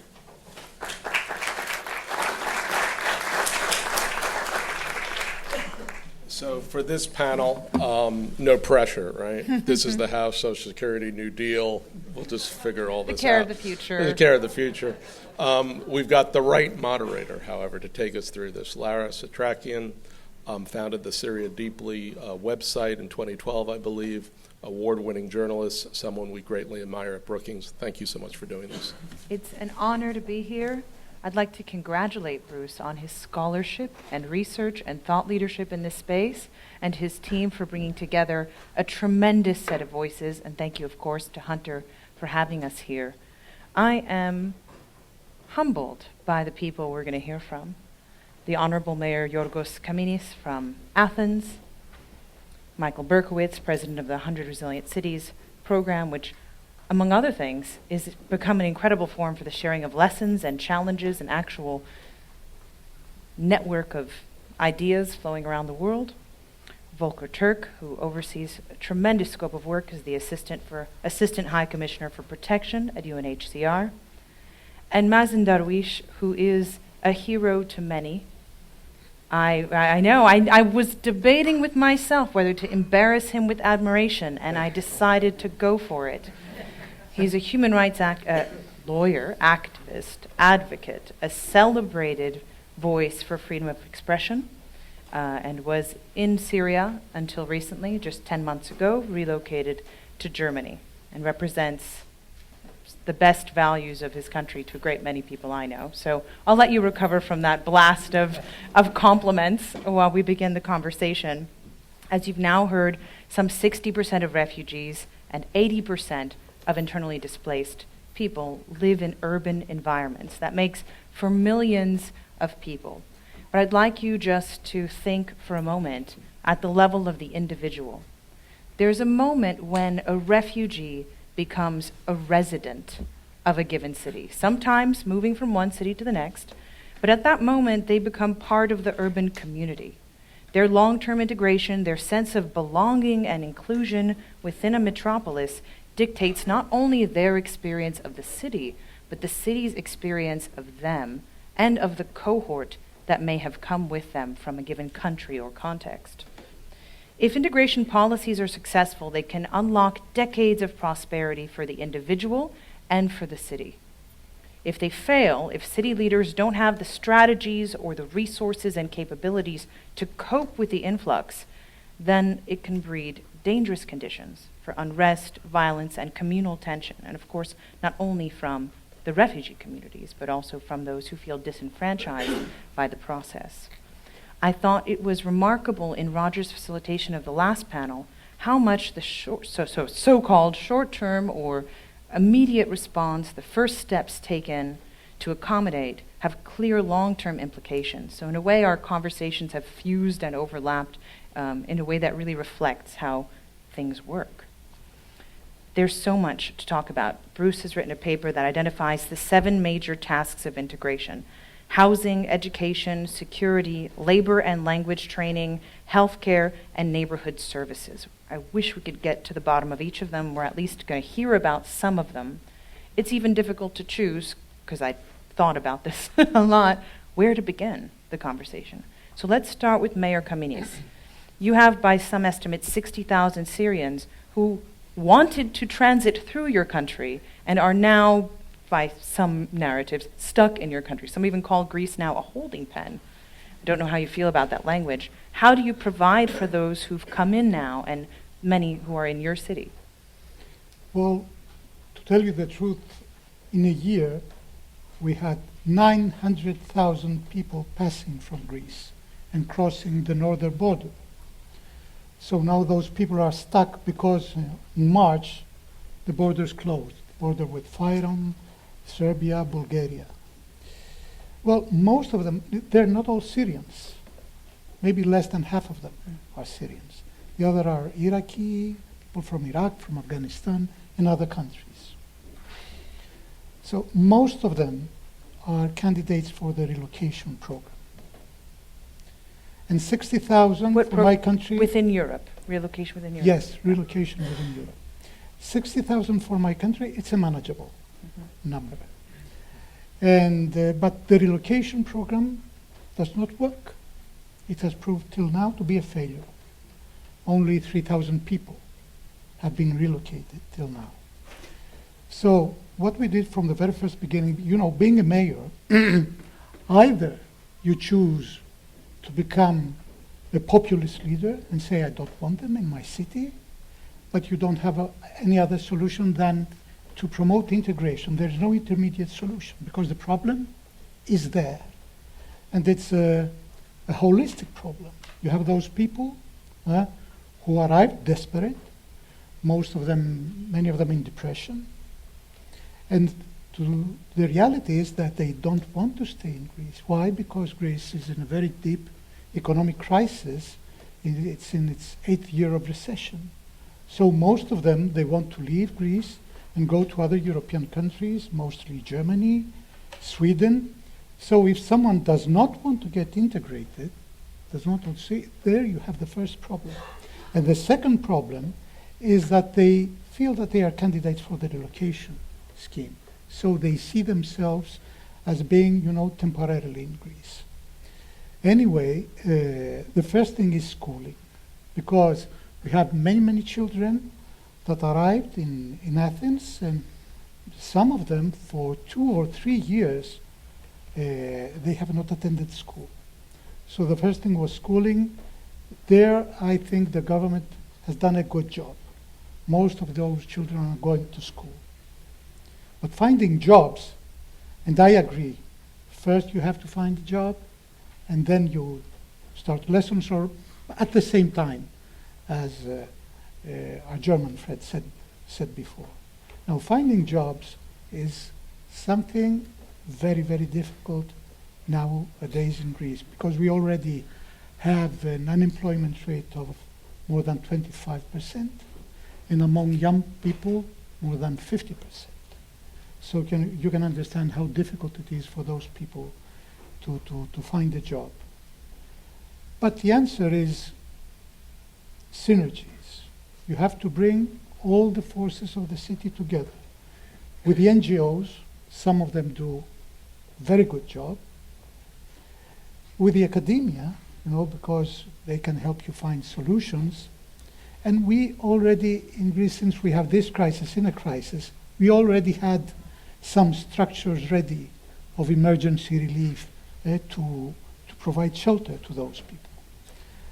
So now, to tell you the truth, we are in a pre-integration phase, because most of these people have arrived very, very recently in Greece. And as I said, most of them, they want to leave. How do you house them? Well, for the time being, we have most of them living in refugee camps. The first refugee camp was created in Athens. I'm very proud to say so. And the second, we have about 3,000 or 4,000 people living in apartments. But we have to be inventive and try to find, smart solutions. What do I mean by that? Those people go and find apartments, but no, in reality, they don't find the apartments. We find them for them. In the areas where there are already migrants there, and where the rents are very cheap. So the risk of creating ghettos there is a present risk. On the other hand, it's almost impossible to find the means, the financial means, to find apartments in other neighborhoods. So what do you do? And in my opinion, we must be more inventive. I mean, in those neighborhoods now where they tend to go, we have many empty apartments because they are neighborhoods that for many years were in decline. So it would be very smart to give incentives to young Greek students, young people, young couples, to go there, live. And at the same time, it's a win-win situation for everyone. For young couples that don't have the means, for the neighborhoods where you have mixed populations and you don't create ghettos. And but you cannot find a way to finance this because all the financial tools have as direct beneficiaries refugees. Here the refugees are not the direct beneficiaries, but they are the indirect beneficiaries, and the whole city with them. So we have to be more inventive in some aspects. Well, on so many levels, and yes. There's a lot to get into there. But Volker, you see this all through a global lens. In contexts like Athens, where goodwill outstrips capacity in a way, financing, how things need to be created. What worries you most when it comes to the protection of communities? What are the risks that we slip into when you have so many people packed into places where there aren't enough resources? Well, obviously, in urban areas there are huge opportunities, and I think one really has to start with those and also focus on those, both for the host communities and for the refugees themselves. And it's interesting because some of the countries that are most affected by refugee movements are obviously the ones neighboring Syria. Lebanon, Jordan, Turkey. And most of these refugees are not in camps. They are actually living in urban areas. And if one creates a situation that is win-win, where you can actually prove that if you invest in the host communities, you also, if you invest in refugees, you also have benefits for the host communities. Just to give you a couple of examples, healthcare. We know that the Lebanese poor have more or less the same difficulties that refugees have when it comes to access to healthcare, even access to education. So if you actually, through funding, which we now get from the World Bank, yesterday there was this launch of the concessional financing facility for middle-income countries, which did not exist before, you actually are able to both resolve your own problems of the urban poor, Lebanese citizens, by actually making sure that they also benefit from the facilities that are put in place for refugees. And I think in Europe, that's still the lesson to be learned. I think we have seen a number of good examples. Europe did not have to deal with massive population movements for quite some time. Although history teaches us, let's not forget, in the wake of the Second World War, we had 60 million people on the move in Europe, sometimes forgotten in the public discussion today. It's sort of seen as if there were never any refugee movements in Europe. That's why the 51 Convention was created in the first place. But in the recent history, political leaders, even mayors, did not have to deal with that phenomenon in the same way as they have to deal with it now. And I think they can actually learn a lot from what is happening in the Global South. And of course, we are thrilled with the New York a couple of days ago by the leaders. It's very much the macro picture, but we can hopefully translate it into the local communities, because that's where the real action starts. Local leaders and the mayors play an incredibly important role for that. So back to the mechanics for a moment, where Mayor Kaminis and others are trying to figure out who does what. What role does UNHCR play? What role does civil society play? What role do federal, city-level governments play? And, what are the various combinations you see that are working well? I think it depends, again, on the context. In Europe, we have become operational again. We didn't have to. For a long time, because we were hoping that the European Union in particular was able to respond.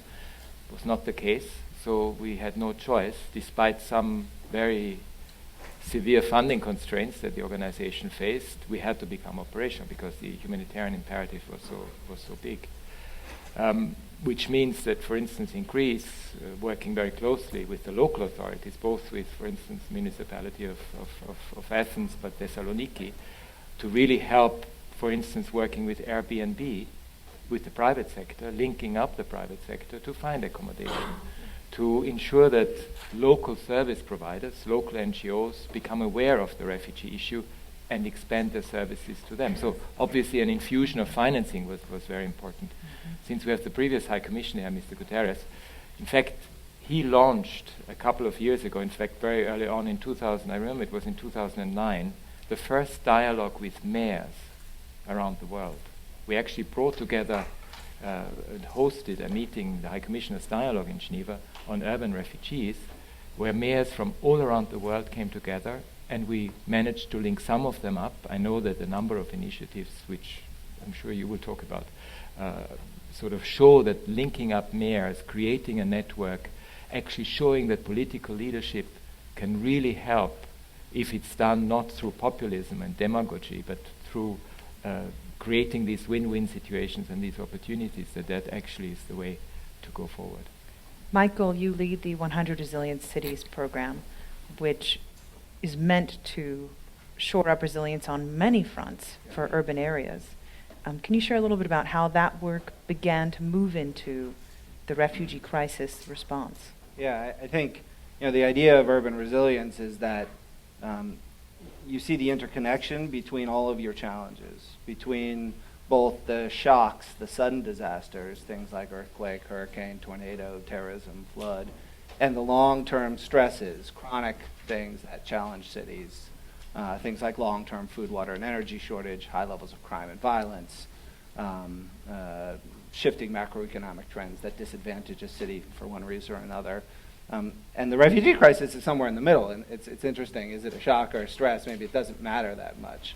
I think what more resilient cities try to do is they try to see the opportunity in connecting what they're doing for multiple of those challenges, and that's what Volker just said really resonates with me. It's finding the connection between. So I'll just give you an example. When Paris applied to our program in 2014. Anne Hidalgo is a very environmental mayor. She wanted to talk about the environment, about urban heat island, about river flooding, about air pollution. And then 2015 happened. She had 2 terrorist attacks and a refugee and migrant crisis sweep Europe. And all of a sudden you needed to talk about what it meant to be French and Parisian and European. And what we're trying to get the city of Paris and many other cities that are in the network to see is how do you find the interconnection between these two seemingly unconnected both challenges and opportunities?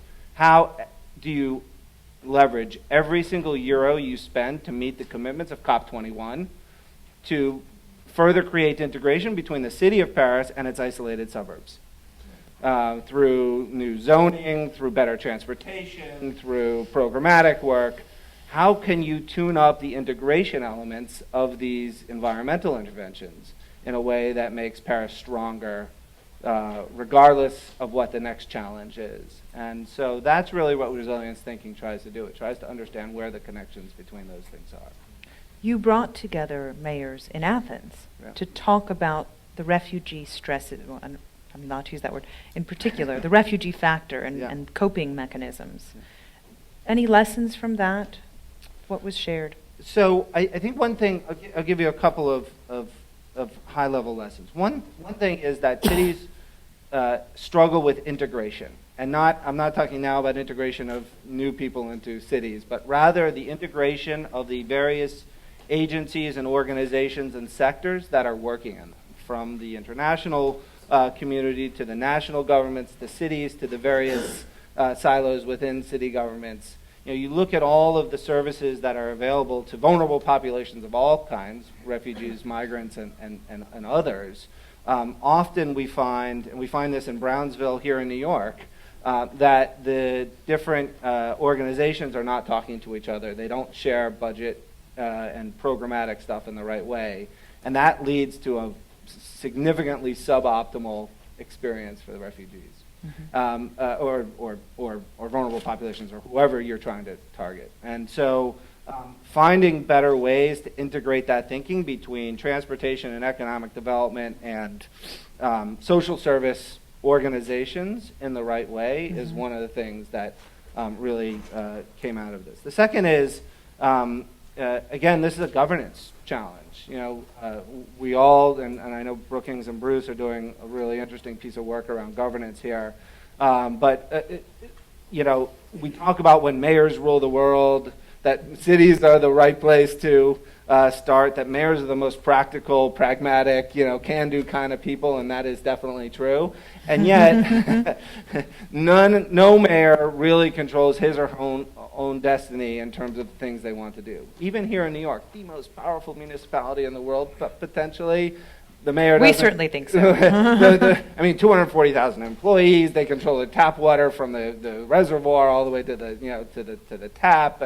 Like lots of amazing, $75-80 billion annual budget. Like this is an incredibly powerful municipality, and yet the mayor has to ask the governor to increase minimum wage, to fix the transportation system. The mayor has to work with the counties on really significant issues that impact this city's resilience. And so that's particularly true when you talk about refugees and migrants and in Europe or anywhere in the world. Mm-hmm. And so how do mayors both use hard and soft power, engage in coalition building, put the flag out there to say this is where we want to go, even if you don't entirely control your situation, so that you can drive the agenda? Because ultimately, you're the one who are going to be on the mayors are going to be the ones who are going to be on the hook for solving those issues. And so I think those were two big themes that emerged. The third is, to Volker's point again, is that there's so much amazing learning between cities that can go on.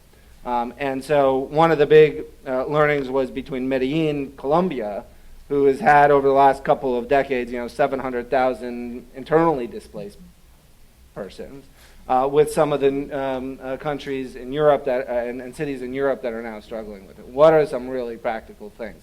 And you would think between different cities, global south, global north, different languages, different cultures, that these solutions wouldn't be portable. But when you get down to the actual doing of it, there's a lot of portability in what Medellin put in place, from something they called victim assistance units to something Europe is calling welcome centers. Like that is really brass tacks learning can go on.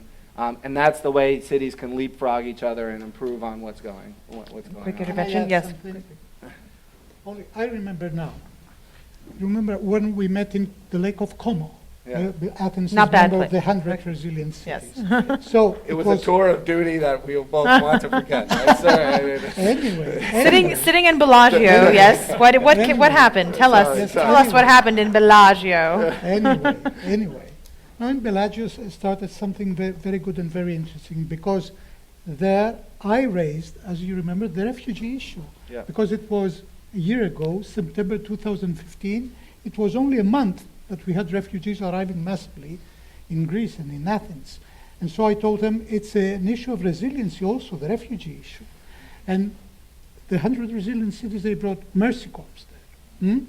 Mercy Corps, and we started working together in Athens, and Mercy Corps, they brought their donors, which are big corporations and companies, and we started discussing about how to create jobs in Athens. So you see, through synergies, you create opportunities. Definitely. Oh, Mazen, yeah, Mazen, where do we begin? There's something about this axis of the conversation that I think is very powerful in that, yes, a year ago, this became a European story. 5 or so years ago, in various manifestations, this was hitting cities like Lebanon, Tripoli, Gaziantep, creating cities like Zaatari. So when you even talk about refugees and cities, we were talking, in a way, different refugees and different cities. And that's a sort of bigger, broader context. I'm embarrassed even to look at the former High Commissioner while I say this, because this was his life and his leadership. You now are part of the German Syrian contingent. Tell us a little bit about your experience. I know it was distinct. You told me your friend picked you up at the airport. It was a little different than most Syrian experiences going in. But about and then I'd like to talk about the bigger Syrian refugee experience in the cities that you know. Thank you. Actually, after all these deep talks from the expert and the two panel, I would like to share you some stories as a new refugee in Europe. Actually, I'm lucky. I didn't go through Greek or in the sea. Came in the airport directly from Beirut to Berlin. The German government offered to me a travel document, and a very wonderful German family picked up me from the airport directly to their house and stay in their house almost 3 months until I managed a flat for me. So really, I'm very lucky, and I'll be happy to share the name of this family, my new family in Germany. Marie Warburg and Michael Naumann. But this is not the story of the 100,000 of the other Syrian. They came through Greek and in many ways, and they are exhausted. They escaped from a war, ugly regime using even chemical weapons and aircraft against them. And some of them faces ISIS in their area and escape because they can't live in the mentality of ISIS. So those start in the high, in the shelter, in the Tempelhof, and the situation, it's not too much. I believe in the wishes. All have a good wishes for the refugee, for the Syrian, but really the reality is not same. In Greek, in some Heim in Germany, in many shelter, in many places, it's not wonderful like as we hear. The story of integration starts from zero, everything. There is some stereotypic about the refugee, especially from the third world. Some people think that I came in the camel to Berlin. I try to explain to them I leave it in Damascus. Some of the brochure in the shelter showing with color picture how to use the WC. How to use a toilet. The toilet. How to use the toilet brochure. Yeah, with color picture. Color pictures. Yeah. Also, I try to explain to people that I'm very thankful. Usually I washing my face in this place, and thanks for this color photos. You will have in the Heim also a brochure show you the good way to having sex. Instructional booklets for refugees. And it's good because it's have color photos. Oh, man.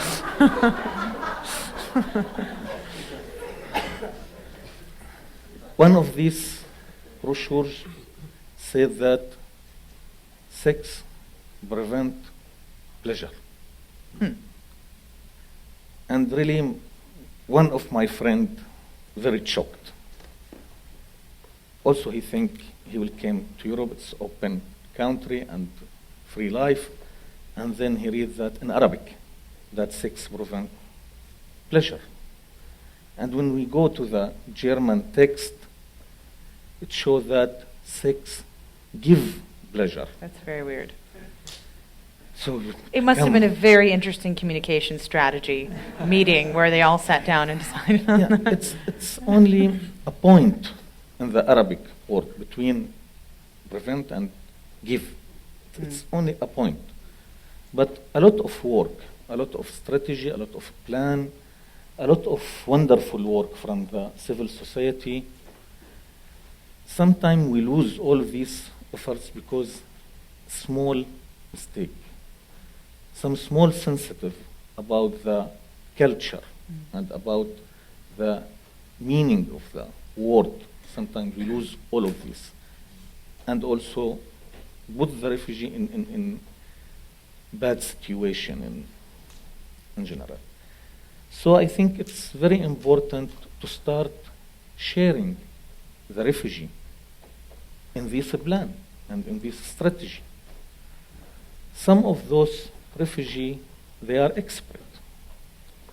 Even if they can't talk Germany fluent. Sorry, but it's really difficult language. But they still expert. They should be shared in this strategy and the plan.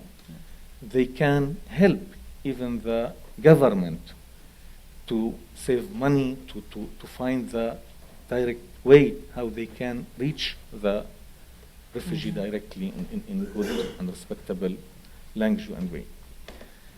One small things, but it's a huge challenge. Nobody talk about it, but let me speak about the divided family in Europe, in Germany, in Europe. Some of these family succeed to reach Germany or other Europe country, apart from this family, but the other is still stuck in Greek or in Turkey, especially. One of my friend, he's journalist writer, he and his son in Turkey, his son 5 years, and his wife, which poetry, with the daughter, which 3 years, in Germany. Now, 2 years in this situation, the family divided between two countries and can't work. And this is not a unique story. There is 1,000 of family in Germany and other country faces this problem, which really it's a disaster for the long term. I know there is, especially in Germany, they are very generous, and Angela Merkel show a very good commitment in the ethics and in the human rights issue. But we do it. We accept all these number, and we have all these problem, and we should find solution. Because each year, each day, the problem start to be a bump. A lot of story as a new refugee, even if I didn't face it directly, because as I said, I'm very lucky in this.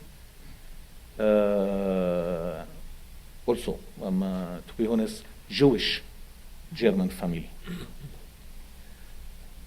But the other, they are not. The integration, it's two sides. The new refugee, they should work on the language and the mentality, all these, leave their camel in the country, start to use the metro. But also, from other hand, the government, the society should also move one step minimum to those people. Especially the Syrian. Now 5 years from a miserable situation. It's a war, and as I said, especially the regime and the ISIS. People faces which really I can't explain with my poor English. But the society and the government should find some solution. A lot of good program, but in the bad way. The last example that in Berlin there is this, they have some kind of tour in the museum, in the land in the museum, and it's free, and they brought some Arabic leaders for the tour, explain about the even the Islamic and the Arab museum there, and it's very good. But I think the same program, it will be better if they took them to the parliament, to the mayor, to explain more about the political system, the mentality of the society, where we're sharing the same value, where there is some conflict between even our culture and the idea. It's wonderful, but is this now the museum the good place to take them, or the mayor, or to the parliament, or to the political party in general? It's the same expensive, the same effort, but how we can use it in general. So what are you teaching? What are you showing them? What messages are you sending them? What pamphlets are you printing for them? These subtle decisions shaping the refugee and relocation experience. There are at least 2 other pockets of the Syrian experience in Germany that's worth talking about. And of course, Germany's getting all the attention. In a way, it's the best and easiest place to study, and the lessons certainly do carry over. You and I have both been exposed to a lovely pocket of the Syrian experience, which is now a flourishing, young, intellectual life. And from a Syria where even the word intellectual was considered not negative, but stigmatized or politicized for so long. Now you have young people in a spirit of free expression and free exchange, the things that you have based your career on as an advocate, growing a new layer of dialogue and influence and media, there's a flourishing going on, and it's quite lovely, and they're absorbing certainly a lot of the German values, and you see that happening. And in another pocket, a sense that, my gosh, there is a risk, and it's active risk, that certain young people are slipping through the cracks, and that nothing is picking them up, and that there is a risk of Salafi extreme viewpoints actively targeting especially those young people who slip through the cracks. In a country where every good effort is being made and everything is being tried, there's still not only a risk, but a reality of those young people being targeted. How do you see that, and what could possibly be done to capture them from falling further? Yeah, as you said, there is a lot of really successful story and wonderful value, which being in Germany or in Europe added to us. Last month I have a panel with the High Commissioner from the Foreign Ministry, and was very tough about the leak of European and German strategy, how to stop the war in Syria. And after I finish, I wait. Now they will pick up me, throw me out. The security service will came, and after 1 week, nothing happened. So, different world you're in. Yeah. For a person who visit the prison 6 months, 6 times in his last 15 years, it's a different story. Yeah. A lot of, as I told you, value we can learn, especially in Germany, this country which faces the 30-year war, which, apart from what happened in Syria, related We can a lot of lessons we can learn. How to rebuild the country after the Second War, how to reconciliation with your past, Absolutely. about the Holocaust and what happened and all of these things. But also, as I said, those people coming exhausted, a lot of pain and a lot of angry. They feel that they left alone from the whole world, and this is not easy. They start refuse to even to listen the word human right.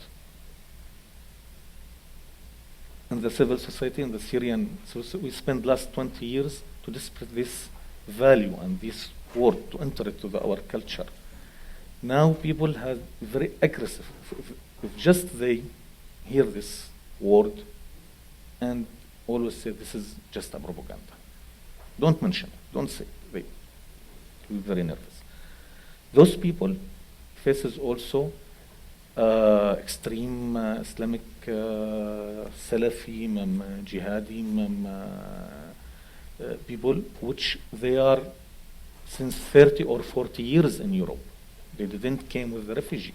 They just in Europe. They are organized. They have their tools. They have their way and network. And those youth and those people, they are easy hunt for them. So this is also one of the challenge, how we protect those people from this kind of black network or... Any ideas? Yeah. First thing, again, if we accept this number, we should deal with it. So to send them to the schools, even if their paper finished or still some family wait more than 2 years until they finish their administrative paper. But in these 2 years, you can't keep those children or those youth just waiting in the shelter. This is very dangerous. So minimum those people who's in the school age, they should go through the system, should find somehow way. Otherwise, as there is those who's bad people, there is a lot of people sharing the same value, the same mentality with the European country and believe in human rights and all this, but they don't have tools. They don't have any power. Those people, we should invest with them to have culture club, social activity. I know there is a lot of activity through the German civil society, but still the language, still all these circumstances. We should find a partner from the refugee, which sharing the same value, the same mentality about human rights and democratic and liberal, and give them tools. Absolutely. They will serve in very well way in these topics. I have to come back to Mayor Khamis for just a moment because I know he has so many reactions to this, and it's a fundamental security question as well that needs to. I think that the most important element is good information.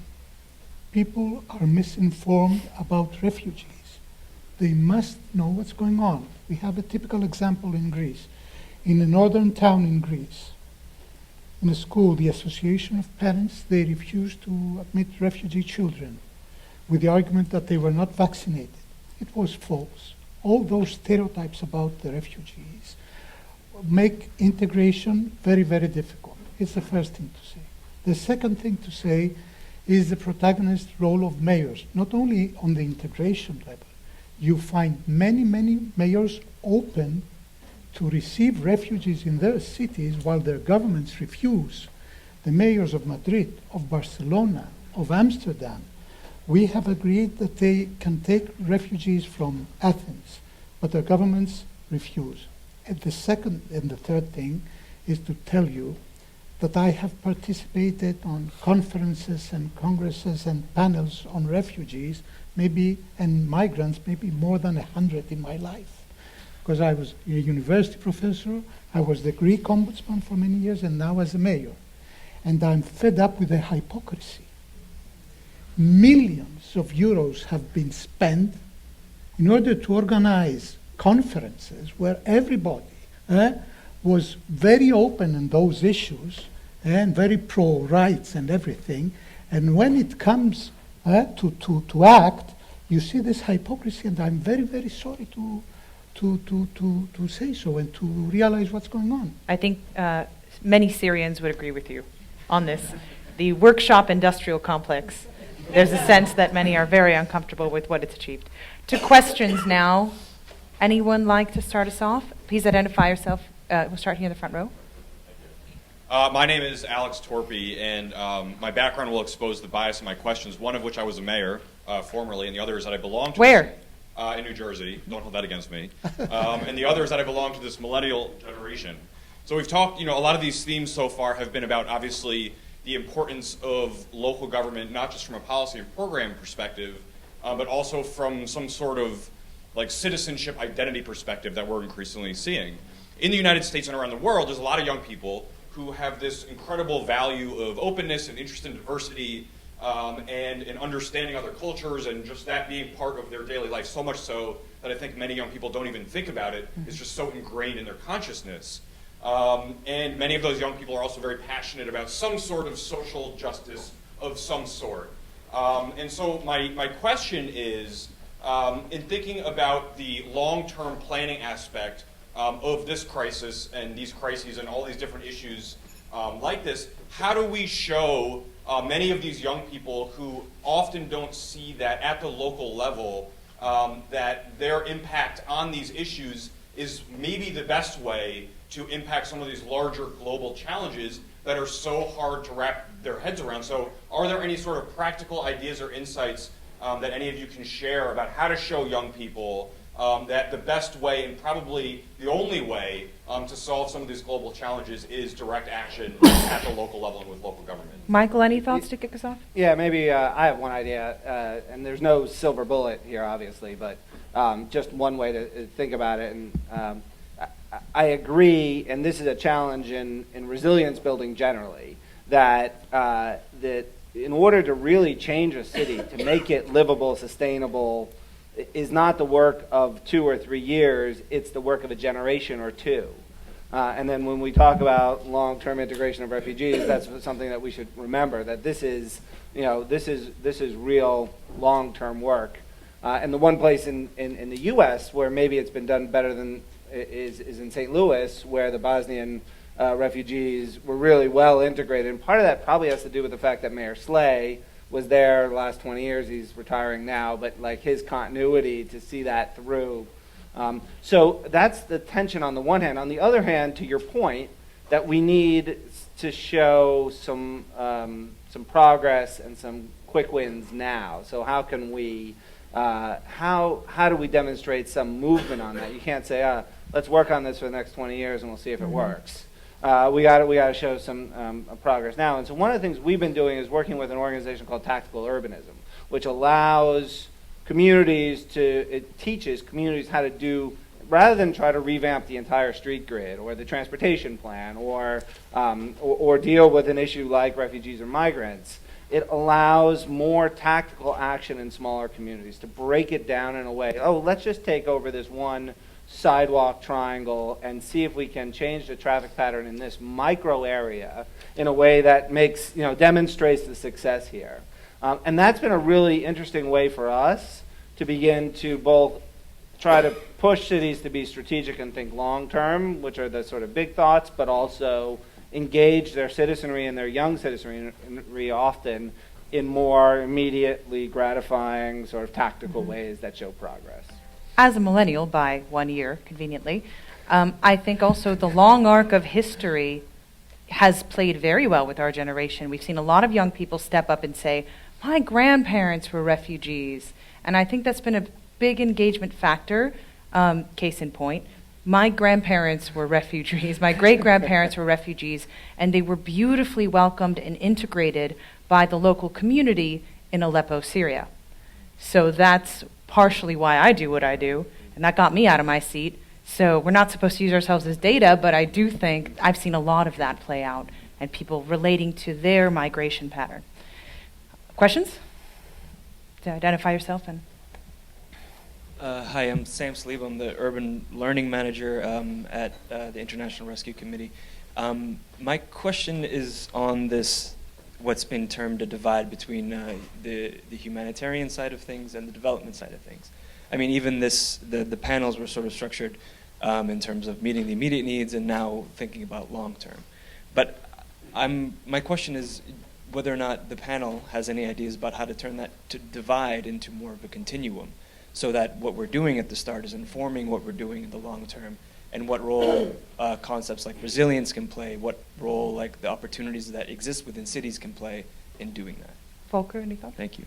Yeah, I think one of the big outcomes of this week, both from the 19th September summit as well as the President Obama summit, is precisely to define a bit more and to put in practice a number of things that would ensure that continuum. Just to give you a couple of examples, on education, on healthcare, on some of the core needs, there has always been this tradition in the past of having parallel structures in the humanitarian sphere, because systems are overwhelmed, so you create parallel education systems, you create parallel health systems, you try to, this parallelity issue, and which actually disconnects it from the local community. It disconnects it from the service providers that are there for the host communities. And what we have seen is, if you have political willingness and if you have the financing coming in, you can actually ensure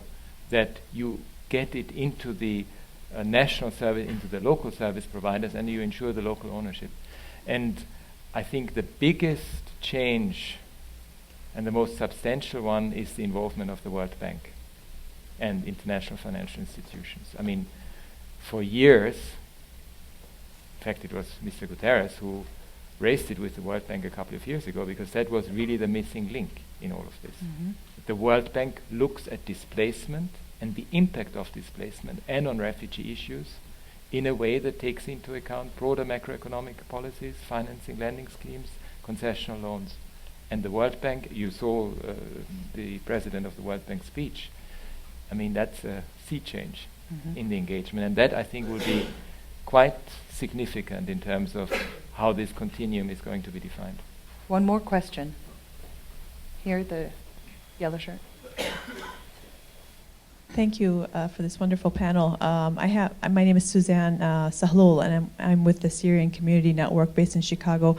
We're a small refugee support organization, and we work with all of the resettlement agencies to support the Syrian refugees who are coming in. Currently, we have about 110 families. That's about 360 individuals. People who have been displaced and injured, and they have many stories. And would love to see them here at Brookings to share their stories with you all.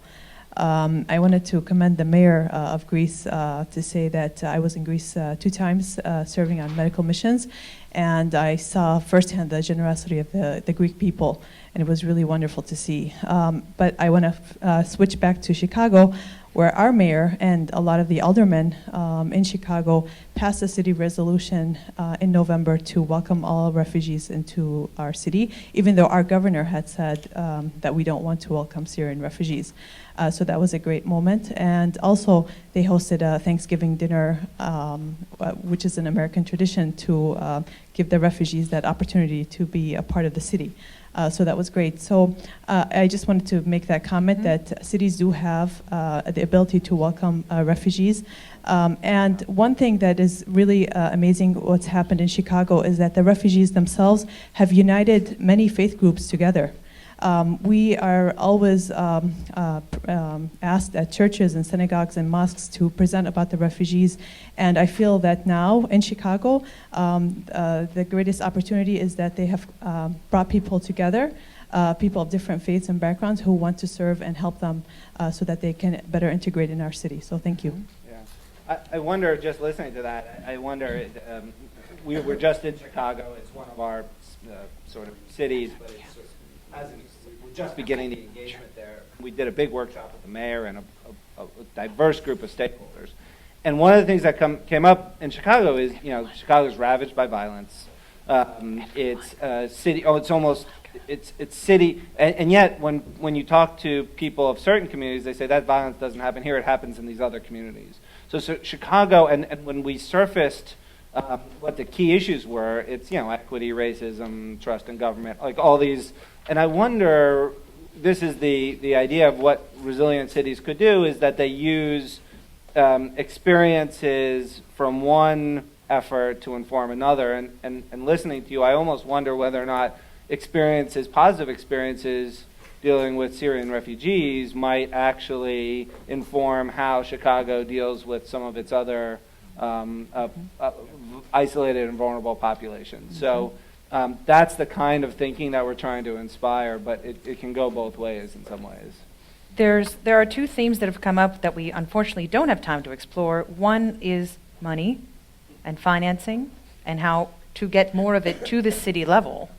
And the other is agency, the agency of refugees participating in the policies that shape their lives, and the city's own agency within EU structures and federal structures, which could be another hour. Unfortunately, we don't have time for. Please join me in thanking our panel.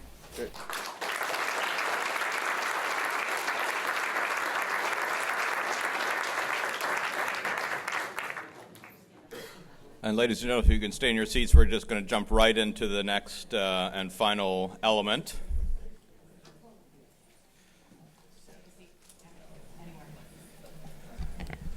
My name is Bruce Jones. I'm the Vice President for Foreign Policy at Brookings. I'm the other Bruce at Brookings. Brookings has long worked on refugee issues. This notion that just came up about bridging the gap between relief and development, I think the first major piece of work on that was done at Brookings. It was a UNHCR, World Bank, Brookings study in 1991. It took us a while to make that breakthrough. Beth Ferris, who's here, did groundbreaking work on the IDP guidelines together with the Special Rapporteur at the UN. We've long been involved in these issues, and now I want to pay tribute to Bruce Katz, who I think is helping us with the next wave of innovation in bridging the gap between the global and the local, and really putting this spotlight on the critical role of cities and civil societies in the overall response to the refugee community. So my hat's off to Bruce for leading that new wave of work. And my thanks to Lara Satrakian for leading that terrific panel.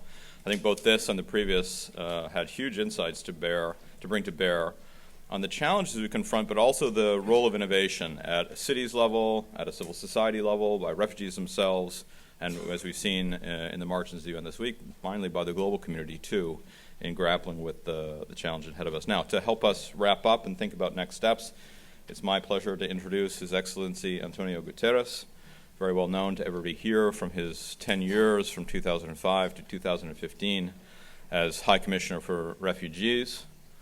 I am a refugee from the UN. I was a long-time UN employee, worked for Kofi Annan and Sergio Vera de Mello, and I used to often think that UNHCR was the only actual functioning part of the UN.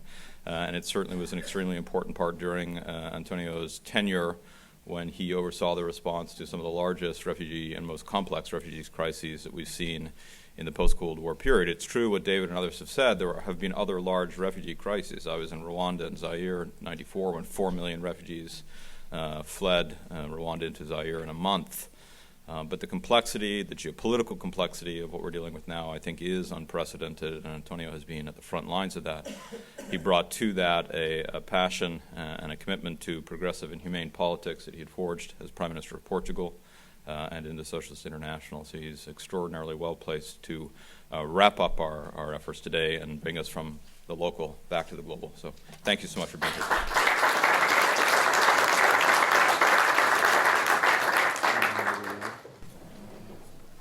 Well, first of all, thank you very much for this opportunity. It's a great pleasure to cooperate with Brookings. I would say that it is very good to have this debate centered on cities. The majority of refugees in the world are in cities, as it was said. The overwhelming majority of resettlement of refugees is done into cities. And what happens in cities is not only important in itself, but it works as a role model for the rest of the society. It's not by chance that even if you live in a village, we are called citizens. Now, when one looks at cities around the world, be it New York or Lisbon or Paris or Nairobi or Johannesburg or Delhi or Melbourne, the truth is that all cities, all countries, all nations are becoming multi-ethnic, multicultural, and multi-religious. Now, I believe this is a good thing, but in any case, it is inevitable. And it is important that diversity is considered to be a richness, not a threat. But having said so, it is also important to recognize that diverse societies will not be successful spontaneously. For a diverse society to be successful, it requires an important investment, a political, economic, social, cultural investment made by the state, the city, made by the civil society in order to make sure that people not only see their differences being respected, but also that they feel they belong to the larger community and that they are entirely part of it. Now, unfortunately, this investment is not being made everywhere and was not made everywhere at the dimension that was needed. And this is particularly important when we look at the European refugee crisis, to use an expression that I do not like at all. The truth is that many European cities have not been able to create the conditions for this effective multiculturalism to be successful. A friend of mine that comes from a European city, I'm not going to quote because that would be probably unpolite, has told me that his city is now run by the extreme right. It was a socialist stronghold just a few decades ago. But at the same time that he can enter some neighborhoods and the police goes there not so easily. And in those neighborhoods, he feels that he's in a foreign country, even in another continent, which means that that city is not really a multicultural society. It is a combination of two societies, sometimes clashing with each other. And this is largely the problem that refugees are facing today in Europe. The rejection of refugees is a reflection of the failure of integration of the migration policies in Europe for decades. And when people blame the refugees for the rise of xenophobia, or for the rise of populism, and for some political changes that we are witnessing in several countries, let's be clear. Xenophobia was there before the refugee crisis. Populism was there before the refugee crisis. Extreme right populist xenophobic parties were there before the refugee crisis and were already growing. What has happened is that the refugee crisis naturally accelerated it, not because of the refugees, but because of the lack of capacity of Europe to manage this properly. Now, we had about 1 million people coming into Europe by sea last year. It is a lot of people. It is clearly a serious problem that needs to be dealt with. 1 million people. But there are 500 million citizens in the European Union. We are talking about more or less 2 per each 1,000 citizens. In Lebanon, we have 1 refugee for each 3 Lebanese. So this being a serious problem, it is a manageable problem, provided it is managed.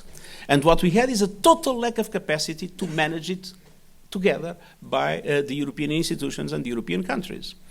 If this was done properly, not to mention what should have been done in relation to prevention of conflict and conflict resolution, in relation to massive support to the host countries in the front line, not to mention that, but just talking about the flow as it was, if a proper reception capacity had been established with proper screening and security screening, registration, and then giving the people the possibility to be distributed in a coordinated way by all European countries based on, I would say, a repartition considering the possibilities of each country proportionally to its resources, population, and capacity, we would have had a very positive impact in the European public opinion. My country would have received 20 or 30,000 refugees, which would be perfectly manageable, and probably Germany would receive 200 or 300,000 instead of 1 million, which of course would make the life of Mrs. Merkel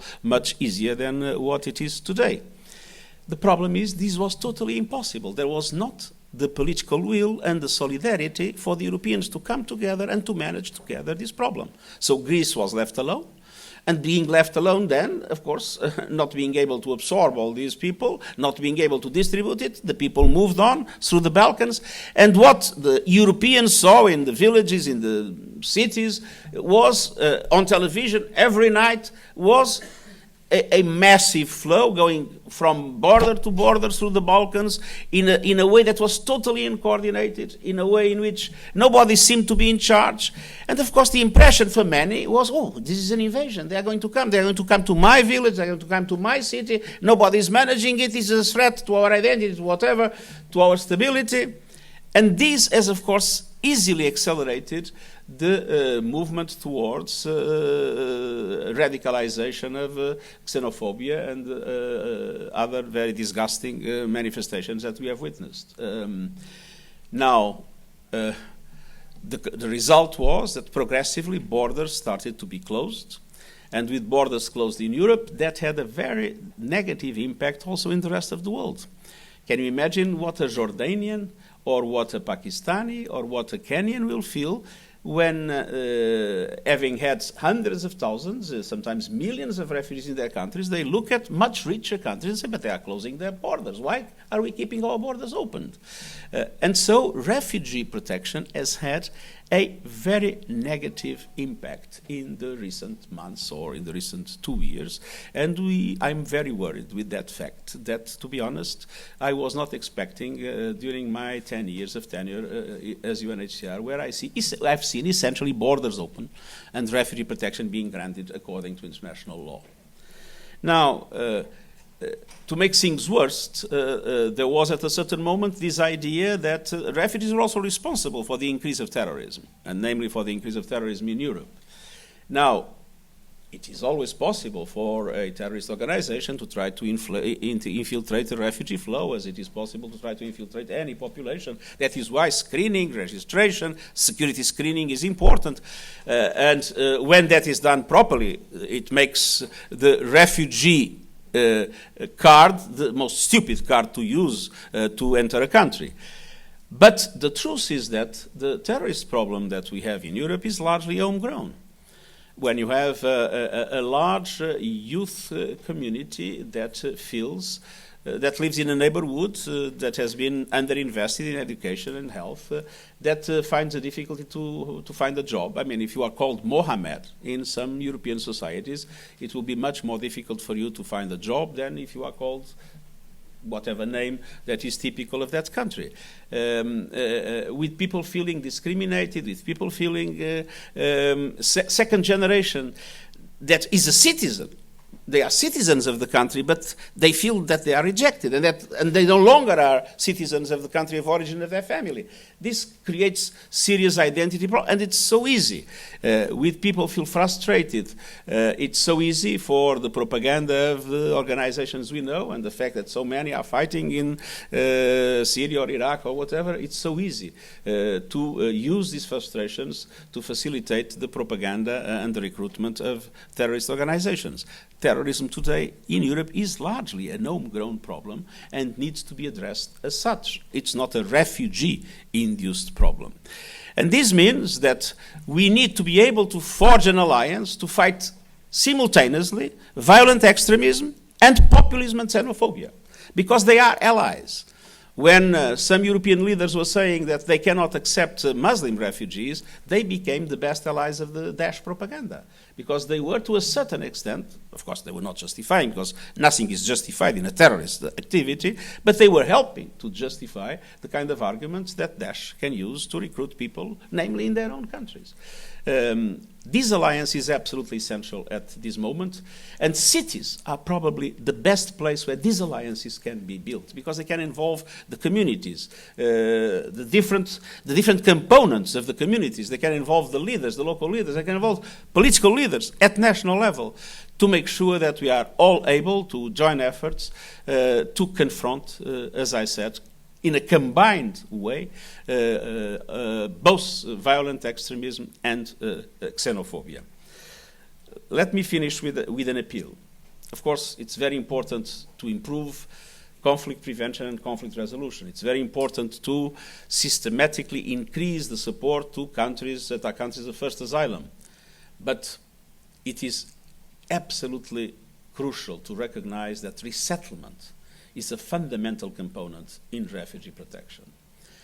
I had the opportunity just to cite 3 examples, in Chicago, in Melbourne, and in Montreal, the 3 more traditional resettlement countries.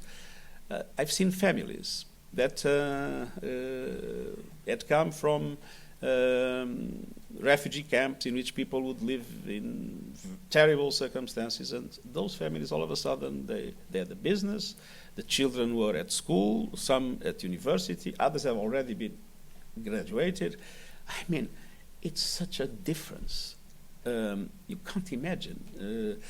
So resettlement is a very important tool for protection of people, for a future to be offered to people. It's a strategic tool to make other solutions also being possible, namely local integration and voluntary repatriation. But we need really a quantum leap in resettlement. We need really to boost resettlement numbers, and I hope that the recent summit and the promises that were made in that summit will create the conditions for that to happen. And I believe that initiatives like this one will help create in the US public opinion a positive dynamics in order to have a stronger and stronger role of the United States leading the world resettlement community. Thank you very much.